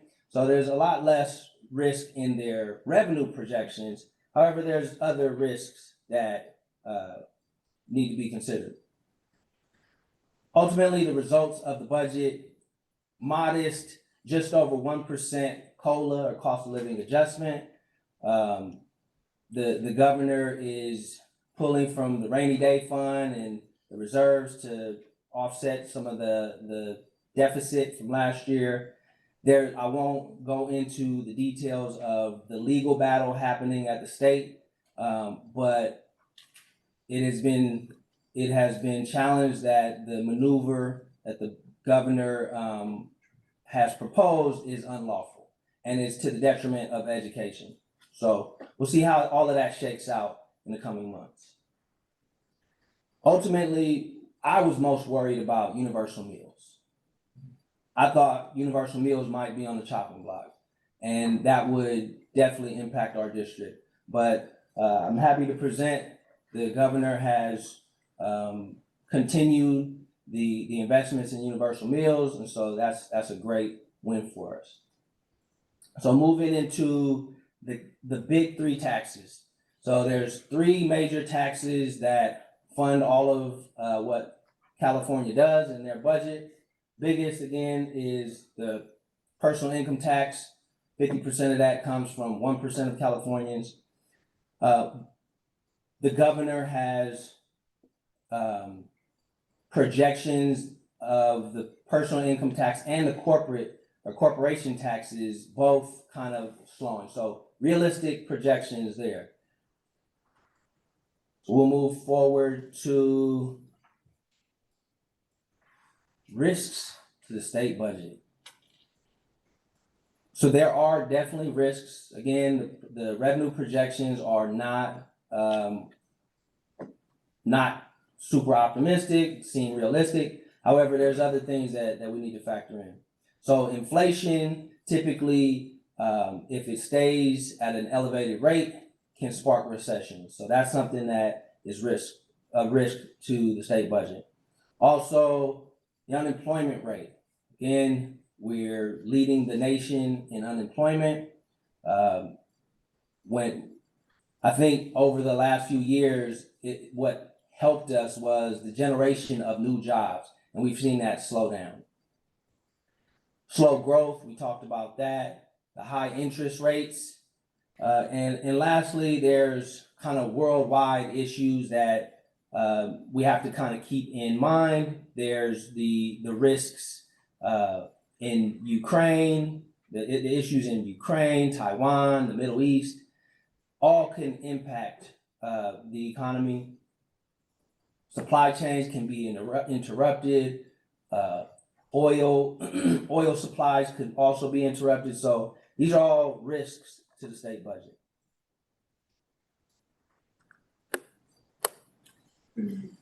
All right, so we'll jump into our local assumptions and some highlights about the budget. So I wanted to take a second to acclimate you guys to a new multi-year assumptions page that I included. So we'll take a second to walk through that. So at the very top of that page, you'll see some 1% statistics. Basically, what I wanted to do was include things that people ask about all the time. Cost of 1%. Well, how much would it cost if we gave a 3% raise? Using this data, you can pretty much figure that out. Obviously, if a raise is given in 1 year, there will be a compound impact to it going forward, but this information would help calculate that.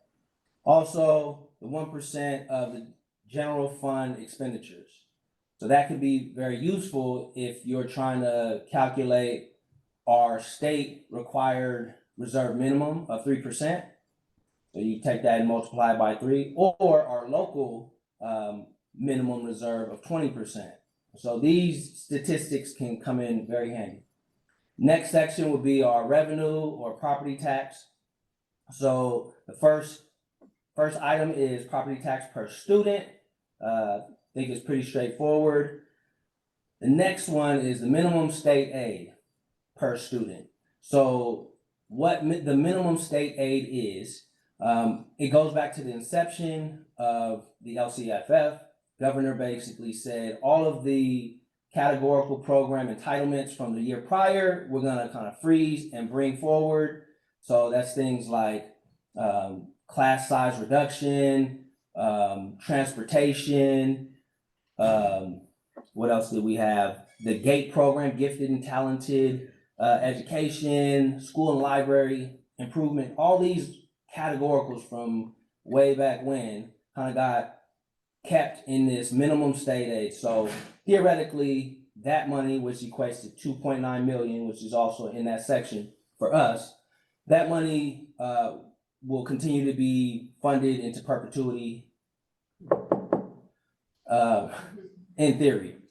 So for us, it boils down to about $550 per student. Next line, property tax growth assumptions, very important line. So as you'll see, there's that staggered effect. So we'll talk more about that in a few of the next slides, but the story there is we've had some great years, favorable conditions, but things are slowing down. We have our net local property tax revenue assumptions and our outgoing in lieu of property tax. Next two sections are just our enrollment assumptions and our average daily attendance assumptions. So the next slide, I want to include this quote: "Better to be roughly right than precisely wrong." And that's the business we're in often. We're not saying that what we say is going to happen 3 years from now is exactly going to happen. What we're saying is, based on all the information we have today, with these assumptions, that's how things play out. So I didn't want to point out too much on this slide, but the other revenue section, I did want to just point out there's the lease revenue, which there's 5 main leases over 12 sites, the 2 largest being Challenger and Stratford, about $6.2 million a year. Also, the partial tax assumptions, next year will be our final year before the partial tax expires, so that is in there. And going down to the expenditures sections, the settled raises and what assumptions I have are also identified there. All right, moving on to our general fund major revenue categories. Here, I wanted to kind of pinpoint what our major funding sources are. So the locals, when you look at that local 8%, what's in there is our partial tax, our local fundraisers, our Medi-Cal billings, the local grants that we've gotten, the donations from the PTA and the SEF are all in that 8%. Next is the state. So in that 5%, you have things like the after-school programs, ELOP, ACES. You have things like the transportation reimbursement. We get 60% back in the following year for all our transportation costs. You have restricted lottery, mental health, state mental health, makes up about 5% of our general fund revenues. Next, federal is only 2%. For the most part, just our special education, IDEA funds, Title I, II, and III. And the bulk of our funding comes from property taxes. So since property tax is really the lever for us turning things on and off, can we or can we not, depends on property taxes. Wanted to spend a bit of time just unpacking property taxes and the factors in property taxes growth. So the graph you see here just kind of shows the distribution between the different types of property, secured properties in Sunnyvale. But the largest component to the change or the growth in property tax comes from change in ownership. House was bought in 1973 for $50,000. It's sold in 2024 for $2 million. Reassessed at that higher value, a lot more property taxes for education. Next would be new constructions. So that's not only brand new constructions, but any additions to square footage. So last year, 33% of our growth came from new construction. I'd say that's actually an elevated percentage if you kind of look at the average over years. And so we'll talk a bit more about that, but 33% came from new construction. The next is our Prop 13 state mandated cap on the amount that assessed values can grow in a given year. So it's 2% or the California CPI, the lesser of the two. Typically it's 2%. From all of that growth, and I wanted to pinpoint or point out some of the largest taxpayers in the county. So we have Google, Apple, Lockheed Martin, Intuitive Surgical, Applied Materials, and LinkedIn, to name a few. All of that said, there's some key data that we use in estimating our growth. So I wanted to share some of those data points with you. Countywide, the recorded deeds came in down 58% year over year when comparing the first 6 months of the year. Supplemental tax collections is projected to be down 35% by the end of the year. Supplemental taxes are if you buy a new home, you originally pay the last owner's property tax bill, you have a supplemental tax bill that comes later. So if that number is shrinking, that kind of tells us there's less buying and selling going on. So another key data point that we watch. Also, we're down 44% year over year in assessed value from the road growth information we have through May. And that's just on the, that's overall, that's not just on, commercial property. That is overall. Okay. That is all secured. Also, I wanted to just touch on what happened last year. Because again, the staggered effect of the conditions of the economy is something that we have to keep in mind. So last year, we had really large new constructions happening. We had, in the county, we had 3 of the top 10 largest new constructions happen in Sunnyvale. 2 were from Google, the other was CityLine, downtown. So some big new constructions going on around here. We also had 2 of the top 10 in the county changing ownerships. Diagonal from Costco on Lawrence, there's this big development going on, townhomes coming in.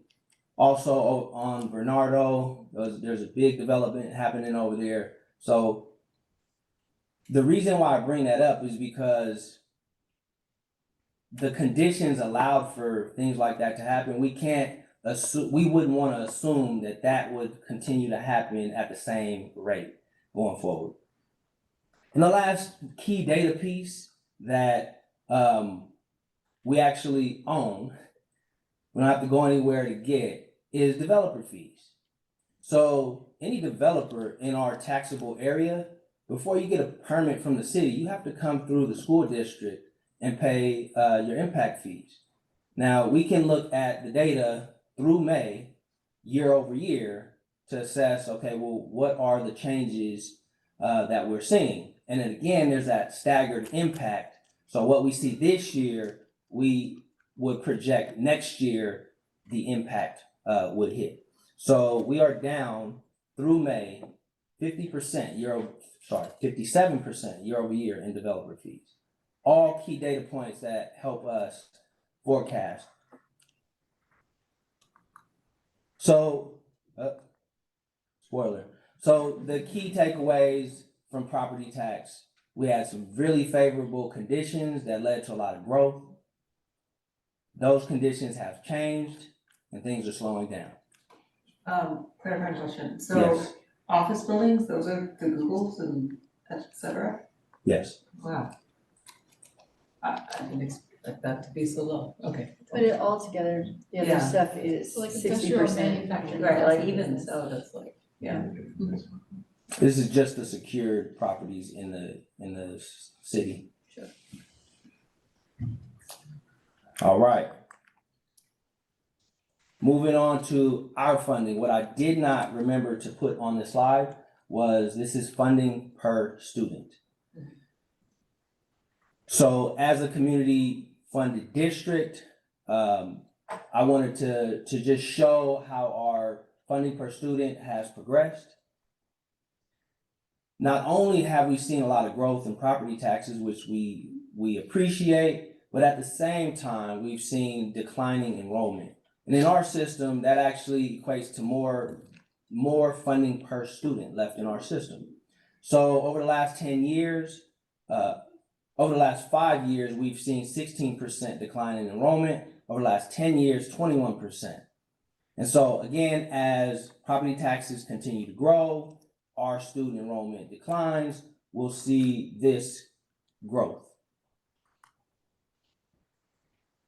Next, I wanted to just show the major categories of our general fund expenditures.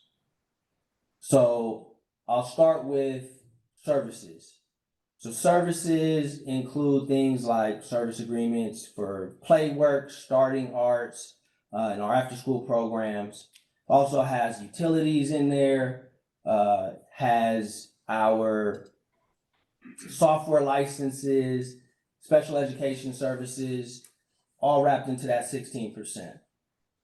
Next, we have a modest 2% for books and supplies. So that would be our textbooks, computers, and learning materials. And the lion's share goes to our staff. 82% goes to our people. And it's really important to us to invest in our people because that's who does the work, the important work for our students. While we're in a competitive market during teacher shortages, not only statewide but nationwide, we have to continue to be competitive. And so it's really important to the success of our students. So this graph just shows personnel cost over time per FTE. And we're very happy. This is a win that we've been able to continue to invest in our staff year over year to try to mitigate some of the cost of living challenges in the area. So this is another win that we want to celebrate, what we've been able to do for staff. Next, we have student-staff ratios. We've been able to lower those ratios, which means better services for our students and lower class sizes. Wins for students. About 71% of our staff is geared towards support of the classroom between our teachers, teachers on special assignments, our paraeducators, behavioral techs. 71% of our staff are in those four categories.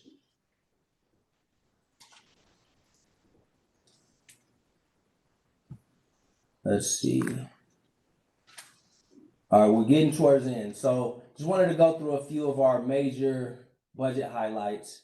To no surprise, at least to me, our 23-24 numbers are shaping up to end where my predecessor, Lori Van Gogh, forecasted they would. So we have a real clear picture as to where we will be starting 24-25. Generally, costs are up.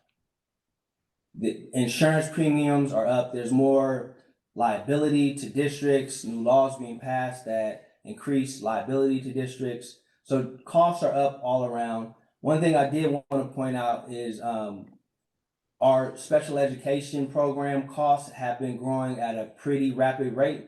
And so that's something we want to really keep our eye on, just to dig into and see some of the causes of that. But also the Lakewood Library Project, we're proud to be a part of that partnership with the city. So that is now in the budget to the tune of $3 million over 3 years. And a bit of our revenue updates, like I said, slowing growth in property taxes, our parcel taxes expiring, and then we have a myriad of one-time funds that are expiring. But we don't see the increased needs doing the same. So a couple of data points I wanted to give you. Health services costs are up 50% from pre-pandemic. Social emotional costs are at all-time highs. Behavioral supports, all-time highs. So as those one-time funds expire, those costs kind of fall to the general fund to support.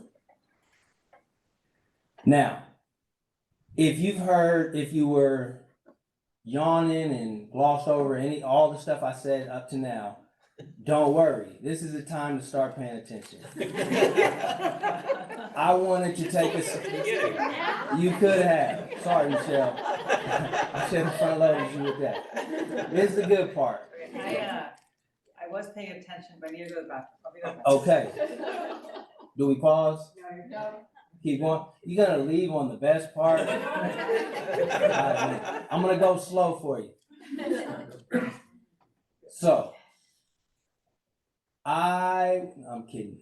So I wanted to I wanted to take a second to acknowledge some of the great work that's been going on over the last few years. We have tons of wins that I think we as staff, we're just on the go. What's the next project? You know, we don't stop and celebrate as much as we maybe should. But I wanted to point out some of the wins that we've seen over the last few years. I want to start with the increased busing services for our students. Now, Director Burns, Brent in the back, would not let me call that a win. He called it a winning path. True to his character, he's always looking for improvement. So he said we are on a winning path with the increased busing for students, but I call it a win, what we've already accomplished. Next up, we have a more streamlined fingerprinting process. So parents having access to field trips is really important. And so it was a pain point in the past for us. Proud to say that our partners at SEF kind of started the work, and the district saw the value in it, picked it up, and continued it. Next, we have increased social workers. We have increased our social worker services, increased our access to mental health services, therapeutics, therapeutic sessions, building community, and meeting students where they are. All that good work is happening. The work around anti-racism, specifically by Dr. Tracy Benson, out there at sites training folks and giving feedback, which has led to the rapid data cycles. Used to be 6 to 8 week cycles. Now they're 3 to 4. So we get data back quickly. Quicker response leads to quicker action and mitigation to any of our challenges. The work being done on restorative justice has been very impactful. So the trainings have had a large impact. We already have teachers implementing and using these strategies in the classroom. Student will have done something, the teacher will discuss it with the entire class. So great work being done there. Also, grocery distribution. So that's happening every other week. That's a great support, great support to our families. Scratch cooking. A few years ago, we were probably at roughly 10% scratch cooking. Everything came wrapped in an individual package. We throw it in the warmer, call it a day. Not anymore. We're at about 80% right now, with the goal to be at 100% early next year. More wins for kids. We've been able to raise salaries for some of our lowest paid employees in child nutrition outside of the raises, the district-wide raises. So we've done some great work there. And come August, parents will have access to an app where it's called NutriSlice, where they'll be able to see their child's menus. They'll be able to look at all the options, the nutritional values. You want to see the sodium levels? You got it. You'll be able to put in dietary or allergy restrictions, and it'll filter a menu for you to see what options are suitable for your child. Also translates to the desirable language for you. More wins.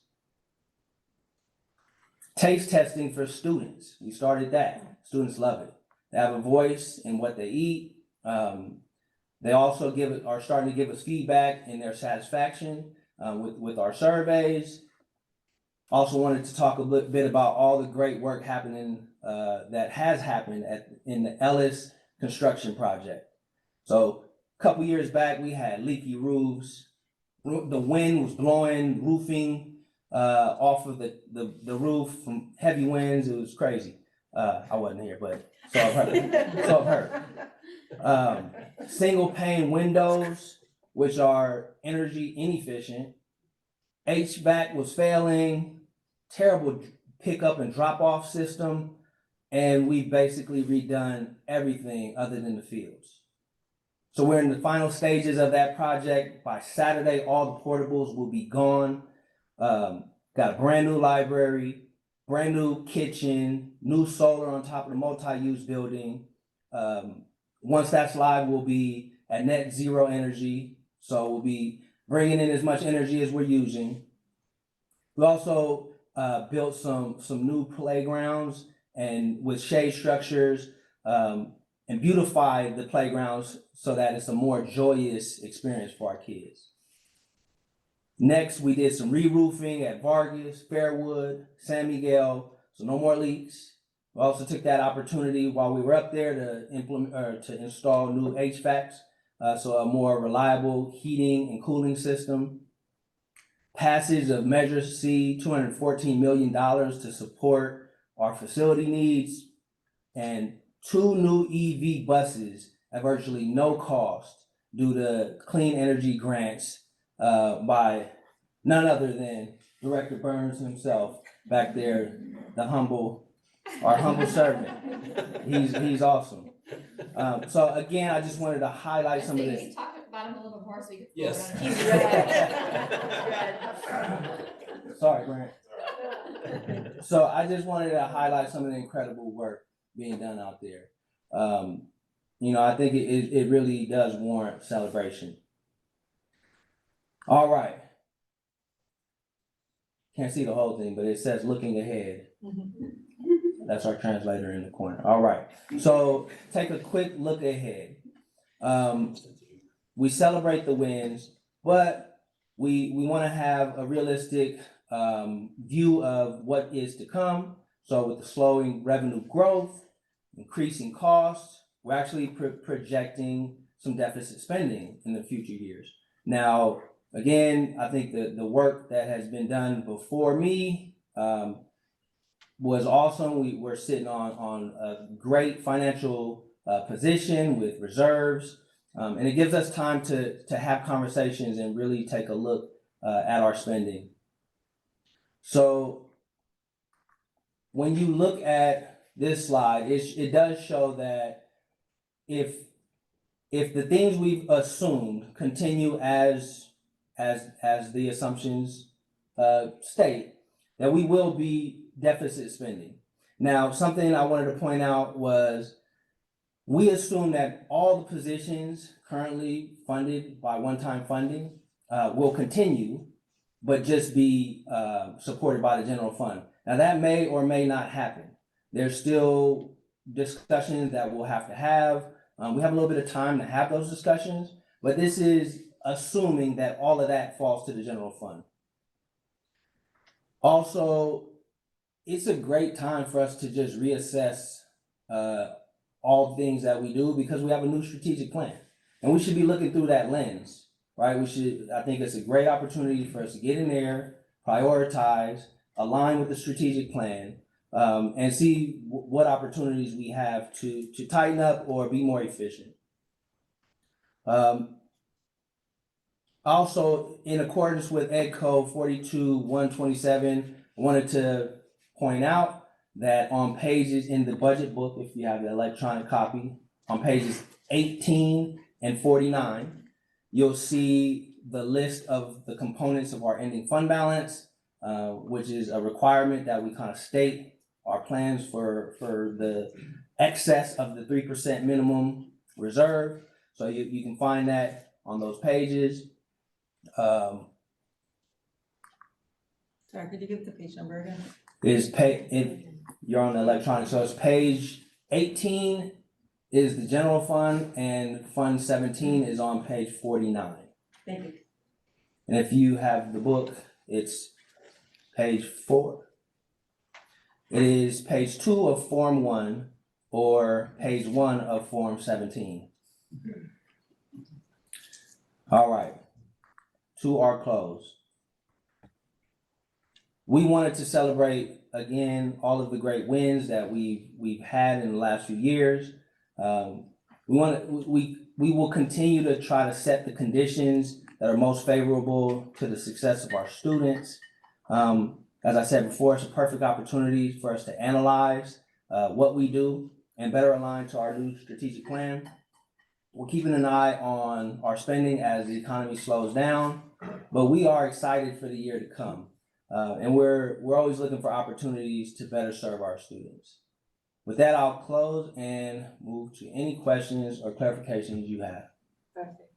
Before we do that, we need to have a public hearing about this particular issue, I think 7A-B. So we're starting the public hearing at 8:24. There's anyone on the audience, either online or in person, who wishes to speak about this item, this is the moment.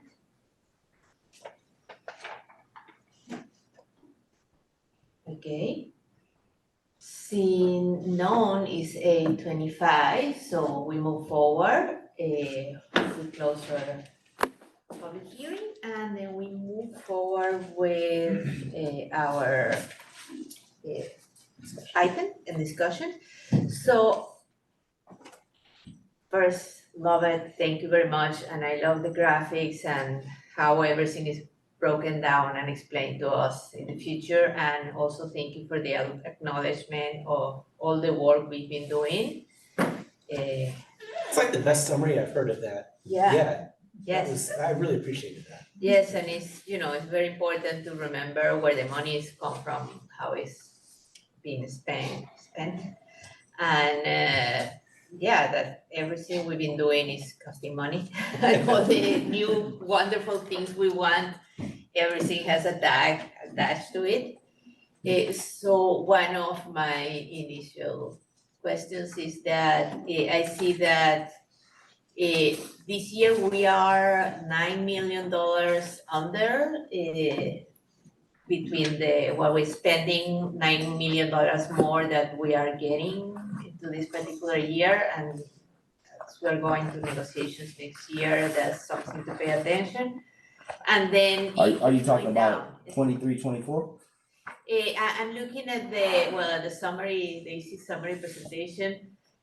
When you put the revenue is 142.8 million, but then in the expenditure we have 153.7 million. So that's See if we can get the page slides back up. 15 and page 12 on the presentation. So in the book, I'd say look at page 7 of the Would that be book. different if we're looking at it on here?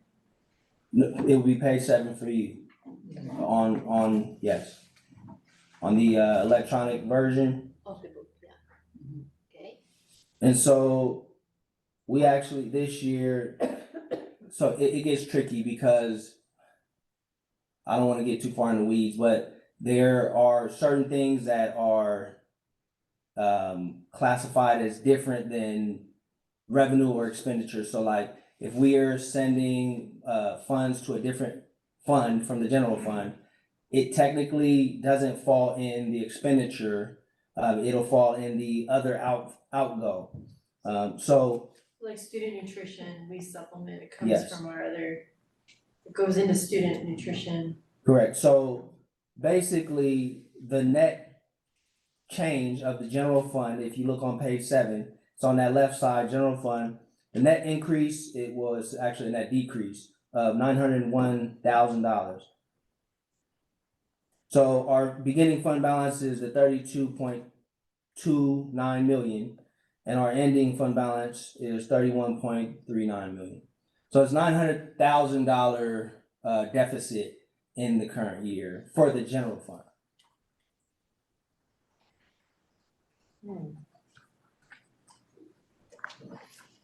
Because, like, for example, like for student nutrition, the federal government doesn't really cover the wages for the staff. Like they just reimburse at a federal rate, which is much lower, and other things, so we supplement it because we believe in the program. It's like moving stuff between our own bank accounts. Right, we do anticipate deficit spending at a higher rate next year. But in this year, we're not anticipating a $9 million deficit. So, yeah, I guess, yes, what you were talking about was the slides? Yes. So yeah, that is the 24-25. Sorry. Yeah, 24-25. So next year, we're gonna have a $9 million difference between revenue and expenditure. Yes, so it is actually, for the general fund, 7.9, it would be on the next page, page 8. Over to the left side, there's an unrestricted general fund, Fund 1. And it's a net decrease of 7.9 million. So we're planning to deficit spend in the general fund by 7.9 million next year. That's why I was remember like that restricted, right now, not restricted, our reserves are really high right now because of the extra funding that came in. A lot of it's from the pandemic stuff, right? Yeah, so right now, we have 34%, and next year, we're gonna have 26, and it's gonna go down. Correct. So my second question was, I remember that there was a board policy that it told us not to go under certain particular percentage. That was 20% or? 20%. There was a resolution for 20%, correct? Okay, which year was that? It's really old, and In Arthur and I were 2015. talking about, the problem with resolutions is you can't find them anymore, like you shouldn't, resolutions should be time bound. So we were talking about maybe bringing that back as an actual policy, so that would sit in our policy manual, it'd be easier to find. Yeah. So Okay, it was like before I was here, so I've been here 15 years, or 16. okay, and we always maintain over 20% in these 20 years. Okay, so then that means that. That was what we strived to do. So you remember the language? Yeah. No one else. That was the goal. And so that means that we'll have to start thinking about what to do after, like right now, how it's gonna project after 25, 26 in order to stay compliant with that or change if we need to, but hopefully we don't. Yes, and so a couple, Arthur pointed out a lot of this. So for example, we talked earlier about the Learning Recovery Block Grant, also known locally as Build Back Better. So that has, for example, instructional coaches, bilingual paraeducators, I think those are the primary positions in it. And the funding for that, we know that there's not enough funding for that for 3 years. So we know that we need to make decisions about those positions moving forward. So that's built into the budget that contributes to the deficit. We know that we need to pass a parcel tax. The parcel tax revenue is not included in 25, 26, or 26, 27. So that's. But that's also only 1 million. It's $1 million each, right? Everything counts. Yeah. I know, it counts, but I'm saying that's a Yes. significant, I mean, that's Yes. not a Right. significant chunk of money in the Absolutely. scheme of the whole thing. But $1 million is a lot of money. And then the other thing I would say on the revenue side is all the information that Arthur was giving at the beginning is to say we're trying to make more informed revenue projections, still conservative, right? So in the past, I think I might put this in packet review or somewhere, especially in the third year, we would always just say 2% because like that's so far out in the future, who knows, 2%. In this case, we bumped it up a little bit based on some good thinking. So we think that these are still conservative, but maybe more realistic revenue figures. So those are all like Mike the optimist. Mike the realist looks back to the Great Recession. In the Great Recession, we were projecting really flat revenue, no increases for salary, and then we were getting one-time money that kept us afloat, right? And even sometimes grew the fund balance. We're not anticipating that. Again, going back to everything Arthur was saying about the state budget, the way I look at all that, like, yeah, the 1% COLA makes a difference on some of our, special ed and some other small things. To me, how I really read that is, that's all to say we don't anticipate, and you said this, we don't anticipate any categoricals coming through, like the Learning Recovery Block Grant. They're not gonna refill that next year, or maybe then the year after that. Year 3, maybe that becomes more normal. Jumping back to optimism, maybe we'll get some funding for TK, but that's all tea leaves. So I would say this is a realistic, conservative budget And as you point out, we need to really think about like, what are the positions that we're funding, because that's 82% of our budget. We have the advantage of declining enrollment, so serving fewer students, but we're gonna have to make some wise decisions, but we have time. So that's how I sum it up. Okay, and then this 15.5% of restricted is most of the running budget that we need to save because the state always pay late? Well, what is exactly the difference between unrestricted and restricted? Oh. In that, the Yes. funds that we have reserved, sorry. So the restricted general fund are things like the what Dr. Gallagher was talking about, the Build Back Better or the learning education recovery block grant. So any grants that is designated for a specific purpose, we might have a fund balance at the end of the year, but it is restricted to the purpose of that grant. It could be state mental health funds. It could be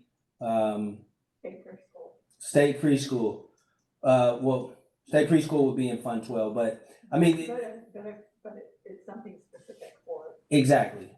So it is already restricted to that purpose. It's not something that we could like pull to run the operations or to fund raises, let's say, for the district. That's why we keep those two sides separate.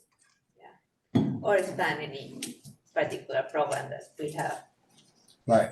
like, I don't know, TK or after school, right? Okay. So, you didn't say it, although it's an assumption.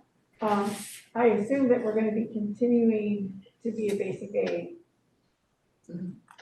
Even though there was the volatility. Remember that one slide, I think it was $3. Yeah, but I'm just, that's Yes. always something that emphasized in the. I think we're safe in the world of basic aid. And this slide just shows kind of that excess tax. I think we're safe. Do we have, as you mentioned in the presentation, our very good ratio between adults and kids? How is this, I don't know, do we have any measurement on how we're doing comparing to the area or the state or? I don't have those numbers in front of me. However, what I can say is statewide, there is a law that every elementary district has to spend in salaries for teachers or like paraeducators in the classroom. 60% of your general fund expenditures has to go towards the classroom. And so that is a statewide standard. So I with the last few years, with all the investments in one-time funding and the ways that people had to use it in contracts and other things, that's actually become difficult for many districts in the state. I want to say I heard in the presentation a large percentage, I want to say like 40% of districts actually did not make that or meet that requirement. But it is a measuring stick. It is a statute that goes back, I want to say, multiple decades, might even be 100 years that statute has been in place. But 60% of every general fund dollar has to go towards the classroom. So that somewhat, I think that somewhat speaks to your question as far as how we stack up across the state or in the area. Not specifically, but we have met that requirement. Even though it's becoming harder with the one-time dollars, we have met that requirement thus far. Okay. Any other questions or comments? Thanks for answering my questions in the packet. I appreciate it. Sure. Yeah, thank you. Thank you for all the hard, and thank you for all the hard work and all the information. Yeah, I feel like I got a economics lesson. Yes. So, yeah, and I did love the graphics and the explanation, so thank you. Yes, Awesome. thank you very much. Thanks. And with that, we now need. Okay.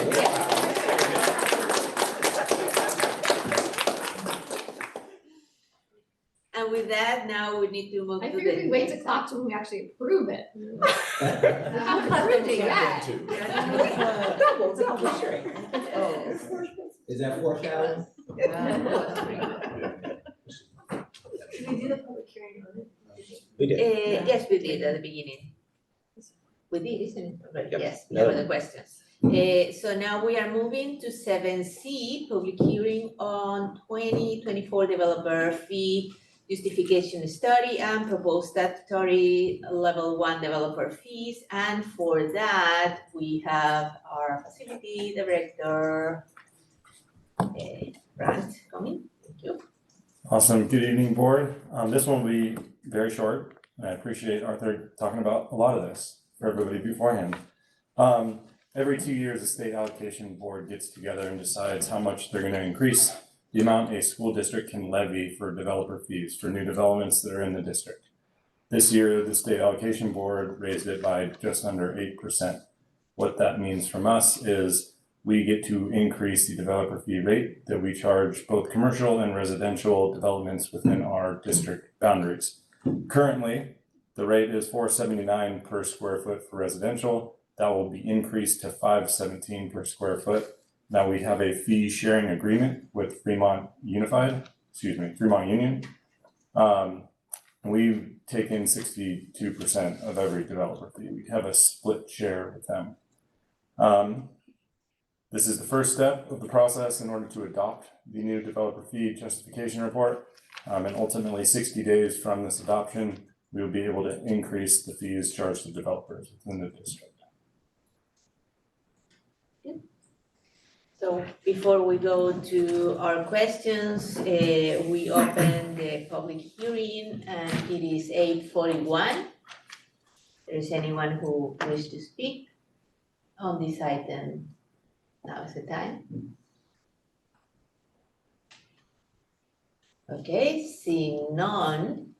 Wait a second to see if it changed. Yeah, we move to 8:42 PM. We close the public hearing.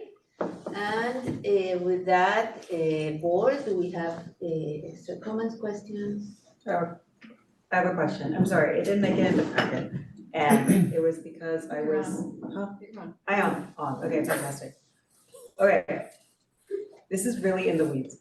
On April 12th, the Supreme Court ruled in a case called Sheets versus El Dorado County. It was unanimous ruling. It limits developer fees and the extent to which like people are allowed to have developer fees. And does this apply to us at all? I didn't read all the opinions on it. There were like a bunch of concurring opinions that like said this was a special case in this or that way, and I didn't like go down deep into that. So that case does apply to every district in California. I can tell you that TWK is very much on top of that case and the impacts that it could have for districts around here. Developer fee justification reports are challenged on occasion. And that's the reason behind the report and making sure that we are justified in increasing and levying these fees to developers within the district. So your question specifically in regards to the Sheets case, which if I remember correctly was about a mobile home. There was a guy trying to build a mobile home in Colorado County and had to pay a fee to get a road developed. Get a road, yeah. I don't know specifically how it applies to us, but I do know that since that challenge was successful, districts are crossing all their T's and dotting I's on all their justification reports moving forward. Does that mean that that things like this are more likely to be challenged in the future, and that this is one of those things that we should look maybe in can't count on it sort of money? Or is this make sure we have our I's and T's? I think it's the latter, just making sure that we are doing our due diligence to make sure that there's a nexus between the impact that a potential student could be in our district and the costs associated with it. Like a real justification. Yeah. Okay, fantastic, thank you. Thank you very much. That's all. Thank you for your work on this. Thank you. And with that, we can move to consent agenda items. I just wanted, just for a couple of minutes, a couple of comments, to pull I and J for a little bit, and then we approve it after that. That's how it's done, isn't it? Yep, so you want a So, We need to make. motion for the consent Do agenda we need except public for I and comment J. first or no? yes. You don't take public comment on the consent. We always have to take public comment on any action item we make. Oh, that's right. So I'm just asking if that has to happen before we make. We have to make a motion first. Make the motion is what I said. Okay, so there is a motion to approve, can we have a motion to approve the agenda, the consent items before? Are you making the motion or you want us Without to make it? I and J, huh? Are you making the motion? She's making. I'm asking it. Do we have an option to do it with that change? Yes. Yeah, so I move that we approve the consent agenda item without items I and J, which we will discuss. A second. Okay, perfect. So do we have, Yes. Yeah, you. now, public hearing? You just need to ask for Now, public do we comment. have a vote before we hear? You just need to ask for public comment.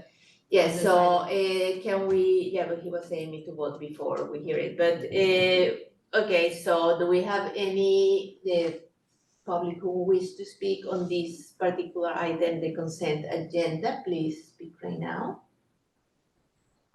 None.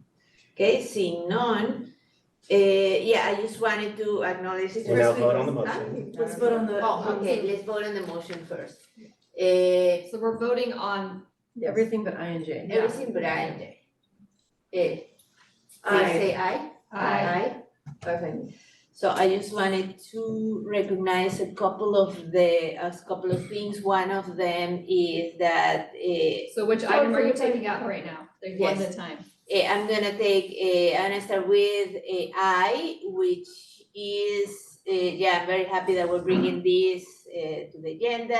I've been also trying for a little while to write more resolutions related to clarify our position and write down our policies referring to green buildings that we have talked a lot about it during our facility plan and master plan before, and we keep talking behind doors, but there wasn't any public statement about that. And I know that we will be talking about this in fall when we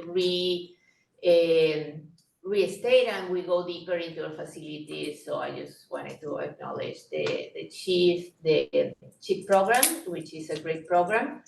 And yeah, we might talk a little bit more before fall about these, because there are also some other programs that might not be onerous to us, but still can adopt with this, like LEED and green buildings, green bell certification, green. So we need a motion and public comment too. For approving this? Yep. Both I of mean, them or one and one? One at a time, so you're Okay. on I right now. Okay, so I now need a motion Public comment and first. we first have the motion, No, a public comment second. happens. Okay, First. without motion, is there any public comments before we vote on this? No. Okay, seeing none, do we have a motion to this particular item? I move that we approve, what number is this? Item I. Eight I, Aye. item I, thank you. I'll Any second. second? Okay, any comments on that? Yeah, Yes. I appreciate you bringing a resolution, but what I would say is that with this type of resolution that is talking about fundamental changes in our building infrastructure, that should actually be included in our facilities master plan. That would be a better way of doing it, and if we need to talk about the facilities master plan earlier, then have a study session about it and bundle all these together, that might be more effective. Yes, we did a year-long process last year, and it's brought by Brand right now. But This yes, is Brad Whitbeard. this is brought by Brand. as a previous work on that, but yes, we did a whole year last year, facility master plan. And we'll be working again on fall and go expand. Yes? Wants to say something? No. Okay, thanks. So, moving on that, on J. No, we need to vote. Oh, and vote. Approve on this? Aye. Aye, perfect, thank you. And then, on J, So we, you really should actually do public comment and motion before you start making comments about it. okay, Because we need to know what the public has to say Yeah. before we. do we have any public comment on J? Okay, so, do we have on J, a motion, please? Sure, I move to approve item 8J. I'll second.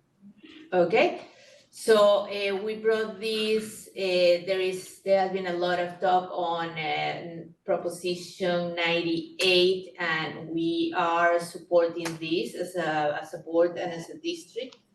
And we are supporting, although there has been a lot of movement every day on this particular issue. CTA supported yesterday, and it may have a change, but still not solidified. So we think it's very important to support our state funds and not keep going down on the budget that we talked today. So with this, do we have a vote on approving J today? Aye. Aye. Okay, and then with that, we approve J. So now we move to review and action Oh, wait a item. minute. So we'll be sending this into CSBA. Yes. Yes, it's approved, everything is approved on 8. We move into item 9, which is review and action. And for that, we are gonna start with 9A, which is approve the resolution 2426 authorizing the insurance sale to not exceed $40 million aggregate principal amount to general obligation funds. And for that, we have Superintendent Mike Gallagher, please. So yes, we have Makiko Sato here, also our financial advisor. So this is one of the steps in the sale of bonds not to exceed $40 million, as it says. This will be the final issuance of Measure GG, and it will, which was of course approved in 2018. Proceeds will primarily be used for the completion of the modernization project at Ellis, and very exciting, get started on Sunnyvale Middle School. Good. Yay.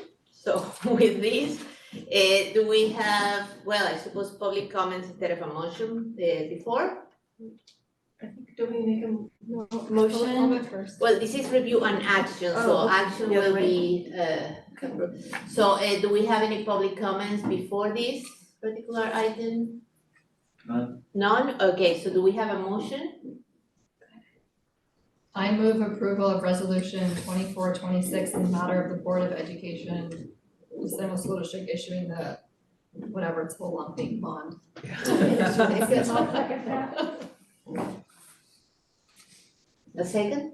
Nancy second. Okay, with that, well, we changed it, so now we did the comment first. So now we have any comments or anything from the board regarding this item? With not, please vote aye. Do you want to approve I it? just really just want to say thank you so much for all that you do, and I know that, right, because of the good work of the district and our finance space, right, sorry, my brain is not all there. We get really good ratings, and so we get good interest rates, even though interest rates are high right now, it's like, oh, we'll get the best interest rates possible, I know. Yes. Perfect, so we're really looking forward to what we're gonna get with these 40 millions, and we've been waiting for this particular building for a long time, so go. Let's go, let's do it, thank you. With that, we approve that one, I think we vote aye, everybody? Or we didn't? We need to ask Yeah, for the you have vote. to ask for the. Okay, can we approve it, please go aye? Aye. So we did already. No, I know. Okay. It's okay. Aye. Okay, so with 9B, approve resolution 2427 in the matter of the resolution of the board, education, Sunnyvale School District, requesting the board supervisors of the county of Santa Clara to establish a tax rate for bonds to be sold during fiscal year 24-25 and authorizing necessary actions in connection therewith. And for that, please, we have again Dr. Gallagher. So thank you. It's funny, before the meeting, I was saying, really excited about this meeting. We're doing all these exciting things like selling bonds. And I meant that sincerely. Makiko said like, well, then you're in the right job if you're excited about it.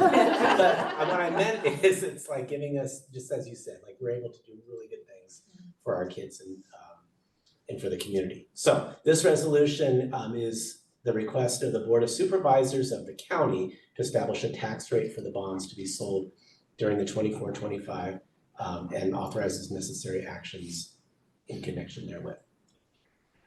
Perfect. Do we have any public who wish to speak on this particular item 9B? No. Okay, seeing none, then we move forward. Or do we have a motion for this item? Go ahead. I move to approve resolution R 2427. In the, et cetera. The whole blurb. I second. Okay, any comments from the board referring how do we sell the bonds? Why does it say in connection therewith? Who writes these? Makiko does. No, the attorneys do. It's actually language that came from the county itself. That's right, it came directly from the county. It's not therewith. Let's vote. That's okay. So everybody who would like to approve this item, please say aye. Aye. Aye, with that, passed unanimous again. We move to the next item, 9C. Approval of resolution R 2419 in the matter of calling general elections to be held on Tuesday, November 5, 2024, and requesting consolidation and performance of services for the County of Santa Clara Register of Voters. With that, do we have, please, Dr. Gallagher to present? Yeah, so this is a requirement for us to initiate the election for 2 trustee seats. And this, again, like the last one, language is actually all from the county. And it's a requirement that we do this. Perfect. With that, do we have any comment from the public, either present or online, who wishes to speak on this item 9C? No. Thank you. And seeing none, we move forward. Do we have a motion to approve this? I move to approve resolution R 2419.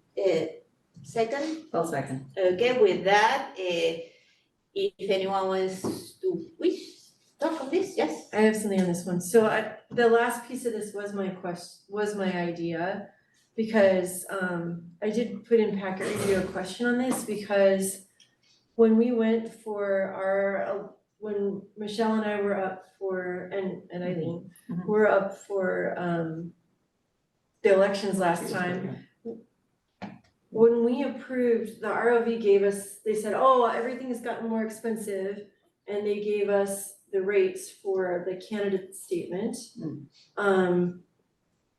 You know, I was completely shocked, because when we went through the trustee process, like trustee area process, I thought part of it was that the ballot, you were paying by the ballot, and so I would have a decrease in my ballot statement cost. My candidate statement cost was gonna be less, because I only had a fifth of the, you know, population, and like a fifth of the voters-ish, right? But then when I went to go pay it, it was like $1,000 more than it was when I ran at large. And I came back and I talked to Jesus about it, and Jesus basically said, well, you guys approved it, go talk to the ROV. So I talked to the ROV, and she said, we had nothing to do with it, you approved it.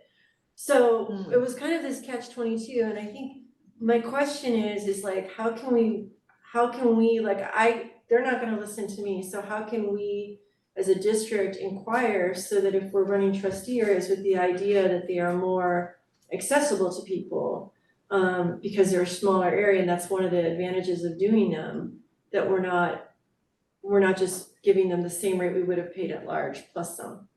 So I don't, we wouldn't have approved any money, that's all based on what ROV does.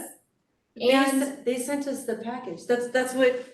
It's Well, not in this. Well, yeah. from my understanding, we don't make the rate, they make the rate. They make the rate. And you're not paying for your name on the ballot, anyone can put their name on the ballot, you're paying for your candidate statement, and your candidate statement, like, they're gonna print, But they, no, right? And so I no, don't, and I don't remember it being $1,000 more. we approved it being, and we approved the new rate before we went to trustee areas, and then we went to trustee areas, and I think they gave us the at-large rate. So I think I would really love. So that could be an ROV, just needs to figure that out, But with us asking. I went to the ROV and they're like, you, Okay, if so- the district could just look into it, that would be awesome. Okay. I totally approve the measure. Let's have elections. It's not, it doesn't, yeah, it doesn't seem to be, the rate doesn't seem to be in what we're voting on, right? So No, it's something I'm else. saying Yeah. that as we're approving this, there is A something for broader- the, yeah. there is something for the district to look There into could be an because issue we're, going on. because we are moving fully to trustee areas. Right. And if there is some error, Just to make sure that. let's Check in that. so if Yeah, we and can. it should be 20% less than it was before. Well, not necessarily. Well, Huh? Not does it necessarily. depend I mean, upon how many- 20% of the district, no? No, this is, We'll we're figure talking, it out. about stuff we don't know about. Yeah. But like, that's just the printing cost, right? There's a whole lot of other costs that we have there, Translation. so, yeah. But again, we're talking about stuff we don't know, we have to ask someone else. Super. Yeah. Okay, I'm ready to vote then, whenever anyone else. Yes, anyone in favor of approving that we have elections, please say aye. Aye. Okay, we're going for it. Then the next item will be 9D, approval of resolution R 2422 in the matter of adopting developer fee justification study and authorizing increase on statutory level 1 developer fees. Again, we have our facility director, Brandon. Thank you. All we are looking for, a recommendation is to approve the resolution R 2422 and adopt the new developer fee rate as stated in the resolution. Perfect, thank you. And do we have any member of the community who wishes to speak on this particular issue, 9D? None. Okay, seeing none, we move forward. Board, do we have a motion on this? I move approval of the resolution to adopt a change in the developer fee justification study and authorizing that increase in the statutory level 1 developer fees. Okay, second? Good. Bridget. I'll second. And with that, if there is any comments or questions regarding this? No? Okay, with that, can we vote on approving 90? Everybody say aye if you approve it? Aye. Aye. Okay, and with that, we approve all item 9, A to D. Now we get to review and discussion, that's item 10, where we don't vote, but we review and discuss. 10A is review and discuss resolution R 2223 in the matter of calling an election for approval of an education parcel tax, establishing specifications of the election order and requesting consolidation with other elections occurring on November 5, 2024. And for that, we have Dr. Gallagher presenting. Thank you. So this is a requirement for parcel taxes. And if you're thinking, why, I don't remember doing a public hearing, a meeting before we approved the bond measure, that's because it's not required for bonds, it's just for parcel taxes. So we're required to sort of, I suppose, sunshine the resolution that we'll be asking you to approve in the next board meeting for the parcel tax. So it's an opportunity for public comment and any input if there was something that we wanted to change. Good. So before that, if there is any member of the public who wishes to speak on this particular item, now is the moment, please.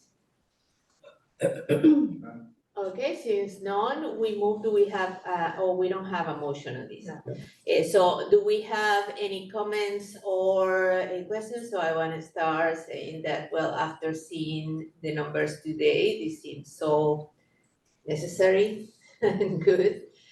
If we had any doubt after we went through the whole process of the bond, and remember that bonds start with B, which are for buildings, and parcel tax start with Ps, that is for people.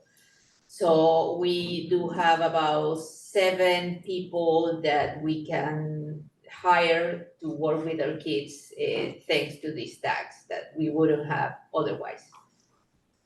And we are just renewing what we have. Except it's less than 7 now that we saw that new.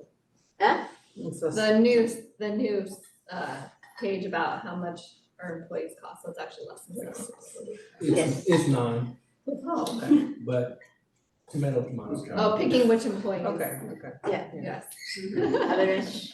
And I would say, I think last time we talked about this, we thought it's a relatively modest, actually, it's one of the smallest parcel taxes in the county.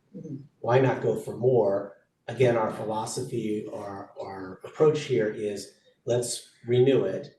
It's clear that we need it. Yeah. And then it's an 8-year process. During that 8-year process, we could do another study to consider like increasing it, adding another function for it. So parents, if you ask parents, there's all kinds of things that we could potentially spend it for, but we would have to do a survey of the community to see if that would be feasible, and then move that way. So this is the prudent action since we tested this in the fall, this percentage, and if we do all the right hard work, we should be in good shape. So I did want to make a comment. The language that is used in this parcel tax is very specific, and the public wanted to know if we could use this parcel tax for childcare, and it isn't specifically listed in there, so Right. That's what I mean by in a year or 2 or 3 or 4, Right, but I just then we wanted, could. correct, but I just wanted to make sure that the public is aware That's that a this good point. parcel, that we're renewing it at current parcel tax, and so that the intentionality of that's being spent for would not be inclusive of their ask for. Yeah. This evening. So, can people have more than one running bond or a running tax parcel at the same time? Yes. More than one. Yeah, I mean, for example, Yeah. we have our specific bond measure that is for facilities. I've heard that people have bond measure for all different sorts of things. Can people have that kind of things for different pockets of whatever the needs are, and not just for these, but for taxes? Is that To my how it knowledge, works? I don't know. to my knowledge, yes. As long as it's approved. Yeah, bonds are typically for buildings, like you said that. So a parcel tax, you could use it for different, there's more Well, no, I flexibility. think what she's asking is, could we have more than one parcel tax? Yes. Yeah. Yeah, so our neighboring district had that for a while. I think they had 2 at 125 or something like that. Then one didn't pass, but yeah, you could do that. Could we also, does it have, if we decide in 2 or 4 years to hey, maybe we can add a percentage increase on it or something? Could we replace the current one, not just add on? So we could also replace it, but it Yeah, I've has to be seen that add as on. well. Either replace it or add another one for if we keep going lower or. Okay. But given the way that the economy is going, keeping things as it is certainly a better strategy for right now. Yeah. And it's gonna be rough, it's gonna be tough either way, I mean, because the CSBA just did that article today where they forwarded Politico and they said that people are not excited about paying extra taxes and there's gonna be a lot on this ballot, So I think we should definitely go for it. Yeah. And to be clear, this is 2/3, right? This is 2/3. majority, okay. And the reminder of right, hopefully we can, right, this isn't really a new tax, right, it's currently there. And the fact that we're gonna put out the same amount of money, it's actually, you could argue it's a decrease in taxes because $59 or $69 now is way less money than it was when we started it however long ago, right? Like the way you think. Well, it's true. And before we paid for 10 people, now we pay for less. Yeah. For sure. Okay. Good, so with that, we move to the next item, which is where we are. Oh, safety plan, yes. 10B, review and discuss board policy 0450, comprehensive safety plan. I'll be back. Important stuff, and for that we have Mr. Burns again. Thank you. So this one, so CSBA sent us updates in regards to changes to board policy involving comprehensive school safety plans. Much of the changes and revisions that you see redlined in this board policy are things that are already enacted in this district or that are already statutes, such as the March 1st deadline to have these adopted by. That's something we've abided by forever. So a lot of this is just to catch us up from 2006, which is, I believe, the last time this policy was adopted. There was also a good comment from Packet Review about tactical response and do we have one? I think this is a topic where vernacular changes. So tactical response and what we do as lockdown and how we practice and prepare for lockdown drills. If there was ever an active shooter on site, I believe those are interchangeable things that we are doing. But if we need to call it specifically tactical response, that's language we can look at changing. Thank you. Is there any public comment on this particular item, 10B? No. Okay, seeing none, board, comments, questions, observations? Consent. Consent, perfect. We move to consent, yes. Oh, Eh, and since we're updating this, will we let the city know what our updated policy is? Of course. So with that, we move to the next item, 10C. Review and discuss board policy, emergency and disaster preparedness plan, also very important. Please go ahead. Another one that we are adopting here, components of which we do practice but need to update. That is clear in this board policy with all the red lines in it. But this one is something that we need to revise and then adopt throughout the district and make changes to our disasters prepared for. Thank you very much. Do we have any public comment about this particular item? Please talk now. Okay, thank you. And with that, we move forward to more comments, questions, observations. Maricos? I just thought it was interesting that they specifically called out the American Red Cross as an agency to be contacted in this, so I guess, they clearly are a go-to agency nationwide for all of us, but I was surprised that they specifically delineated that. Okay, thank you. I just realized I said disasteredness. It's late and I apologize. You said disasteredness I and you did. missed it? Oh, that should Like, be a word. I came out of my mouth and I was like, that wasn't right. That should be a word, I like it. Oh, man. Okay. So with that, we move to the next one, also very important. Well, all of these are.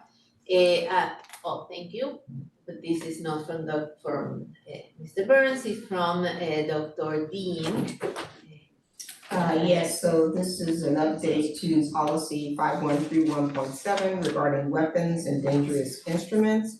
The emphasis in this particular policy is just ensuring in particular that our certificated and classified employees that are working and supporting on our campuses are aware of protocols and also their responsibility to report any threats immediately so that we can have support and be in alliance with our law enforcement agencies. And so that's in alignment with the safety that Director Brandt just talked about, keeping us safe. And then also, some alignment with this particular policy as it relates to our suspension and expulsion policies. Perfect, and with that, if there is any member of the community who wishes to speak on this particular item, now is the time. None. Seeing none, then, board, do we have any comments regarding this? I do, I'm just trying to find the thing to get it. So I had asked the question about the like weapons on school ground from paragraph 3. And like the answer paragraph is different than the paragraph that I'm reading in the board packet.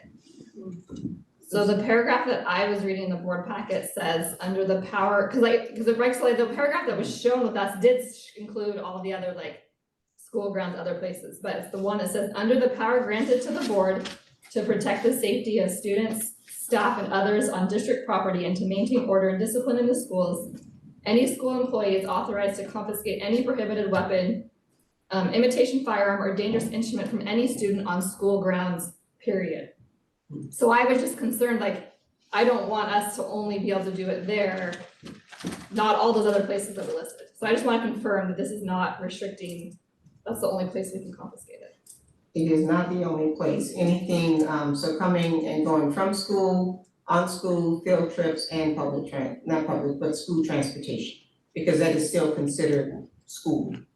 So do we need to change that wording to, because like that first paragraph talks about all the things, and that's just saying it prohibits, right? It prohibits the weapons, firearms at all these places. And that paragraph says the board is granting power for district people to take it away, but only on school grounds. So I'm just, as long as we're really happy that we can take those weapons away. But based on ed code and the law, school grounds would mean those entities, but we could restate it, If but you that's feel what it confident is. that we are covered, I trust you. Good question. I have a question. There are South Asian religion Sikh students, or Sikh people can carry a knife as a kirpan as a expression of their religion. Have we encountered that, and do we have policy about that? As of to date, we have not encountered it, but it is something to think about. Okay. It might be, well, I don't It's know, that, might be an it's older that age. they could probably be granted permission to possess a weapon. Yeah. You know, they have to. They have to apply probably because It seems like there would be. anecdotally, I know kids who have, maybe they were Cupertino kids, but kids from high school that have asked. I think it's at an older age that they get that than we have. It's like community, it's like 12 or something. Oh, well, maybe not. So, yeah. I will follow up though. That's a good one to know. Yeah, apparently there was a school district in Massachusetts recently that made a policy to put it into writing so that there was a process by which they can have this, and the student must have a clean record of behavior and such, so. I thought we were really because I know a kid in high school that he has a permit, but then maybe he was coming from Cupertino. And he explained to me one of these presentations on multicultural that there was a process, he asked for permission and they do something is similar age to We can look into it. that is like 12 or something when they get granted. I didn't know the age. Well, that's kind of in the AR that would describe that, because it is talks about having advanced permission. So that's. It's right in here, it's in here, is, but it's more about like for a specific use, like in a classroom Yeah, or so a demonstration, it's not about it's an educational purpose, it's not about a religious, practice or something, or cultural practice. Right. So it is a little different. Yeah, so maybe that's something to consider. Yeah, we'll follow up and bringing it back if we get updates, and we'll make those updates and make them aware. With this, thank you very much, and that is a very important point, thank you for bringing it up. With that, So it'll go to consent? yes, with that, no, we are gonna, she's gonna study that Before moving What, to that consent. one's still gonna go to consent, Yeah, and that then could be a future separate, stuff we yeah. might. Adding the religious part or something, I don't know Well, what's the language, We're yeah. gonna check, and if there's something in addition to what we have, it needs to be updated, then we'll bring it back with that update. Okay, good, thank you, thanks. Just Eh, clarifying, sorry. perfect. Almost there. Almost there. Well, but now it's 9:20 and we do have a closed session. I think So- let's not do closed session this time. Okay, so we can table it, yeah, Yeah. then we can definitely make We it. only need a few more minutes. Okay, with that, then, sorry, there was, guns, what is it? Weapons, D. Now we move to E, sorry, I said a bad word. We move to E, which is a review and discuss board policies, 5144.1, suspension and expulsion due process. Please, Dr. King. Yes, so bringing this update, while the policy is being updated, it's not really a change in our behavior. Actually kind of studied this, pretty intently and had policies in place within our district for it. But essentially, it's to ensure that students are not being denied, recess as a part of a behavior intervention or in relationship to suspension processes. Do we have any comments from the public related to this? No. Seeing none, then we move on. Board, comments, questions, observations? My son printed this out and gave it to Carly. Your son what, sir? He printed this out and gave it to Carly because he got alternative Principal. recess. That's all. Cause I was gonna ask you why you were talking like, so I actually I had a few questions on this one because, from my own kids and other kids, we do not always practice this, and I feel very strongly that we should not be limiting kids' recess time or sending them out to lunch late because of behavior stuff in classrooms, or especially like having a whole class day, and I just know that still happens.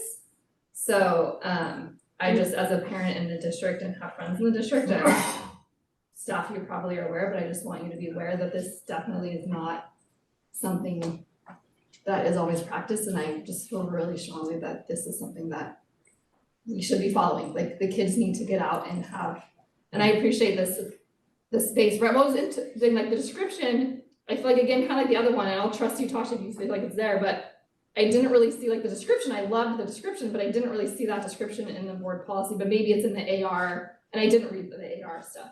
Is that where it is more in AR?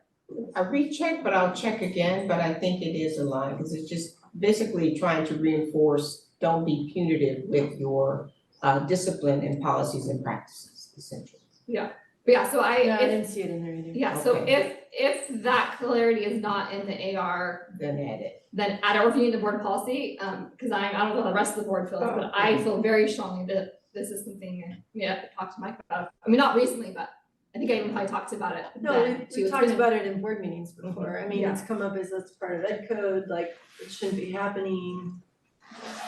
And it still Sarah- does, unfortunately. Yeah. Siratias used to have people go out and pick up trash, like, you know, like that's what you're doing. They were outside, they were walking, they chat with people, but they were not like engaged in their game or whatever, but it was like she'd have them like, you know, go look for this, she'd have them running errands, but they were not sitting. Good. Yeah. Well, thank you, and with that, we move to the next one, which is a review and discuss board policy on family involvement. Please go ahead. This particular policy is trying to strengthen the voice of families in our policies that govern involvement and support of families, and also the strategies, of course, that we talked about in our LCAP, just kind of reinforcing the family engagement component in our family involvement policies and behavior as well. Thank you. If there is any comments from the community who wish to speak on this item, please go ahead. I was like, what happened? Did you fall out of your chair? Yeah, she's no, I looking don't to have plug it in. anything to plug, my computer's gonna die, but that's okay.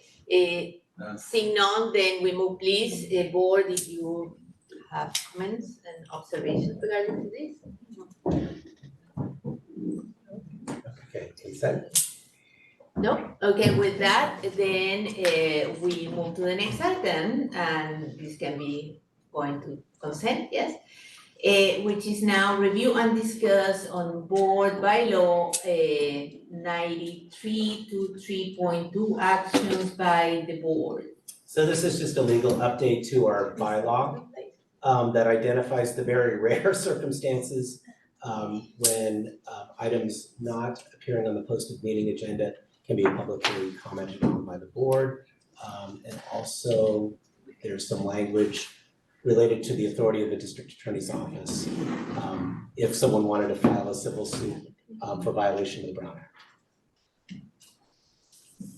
Perfect, great. Thank you. If there is any member of the community who wishes to speak on this particular item, please go ahead. None. Okay, seeing none, then board, do we have any comments, questions, or observations regarding this item? So I want to make sure that our governance handbook is up to date on this, make sure that we're consistent with that. Governance what, sorry? Handbook. Governance handbook. Okay, yeah, I think it was review on Yeah, that's us, maybe too. a couple of months ago, yeah. We should.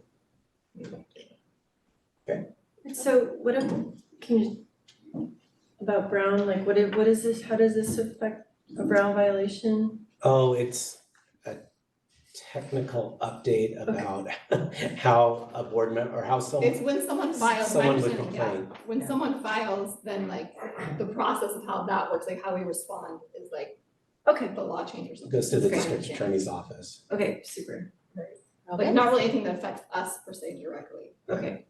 Okay, good.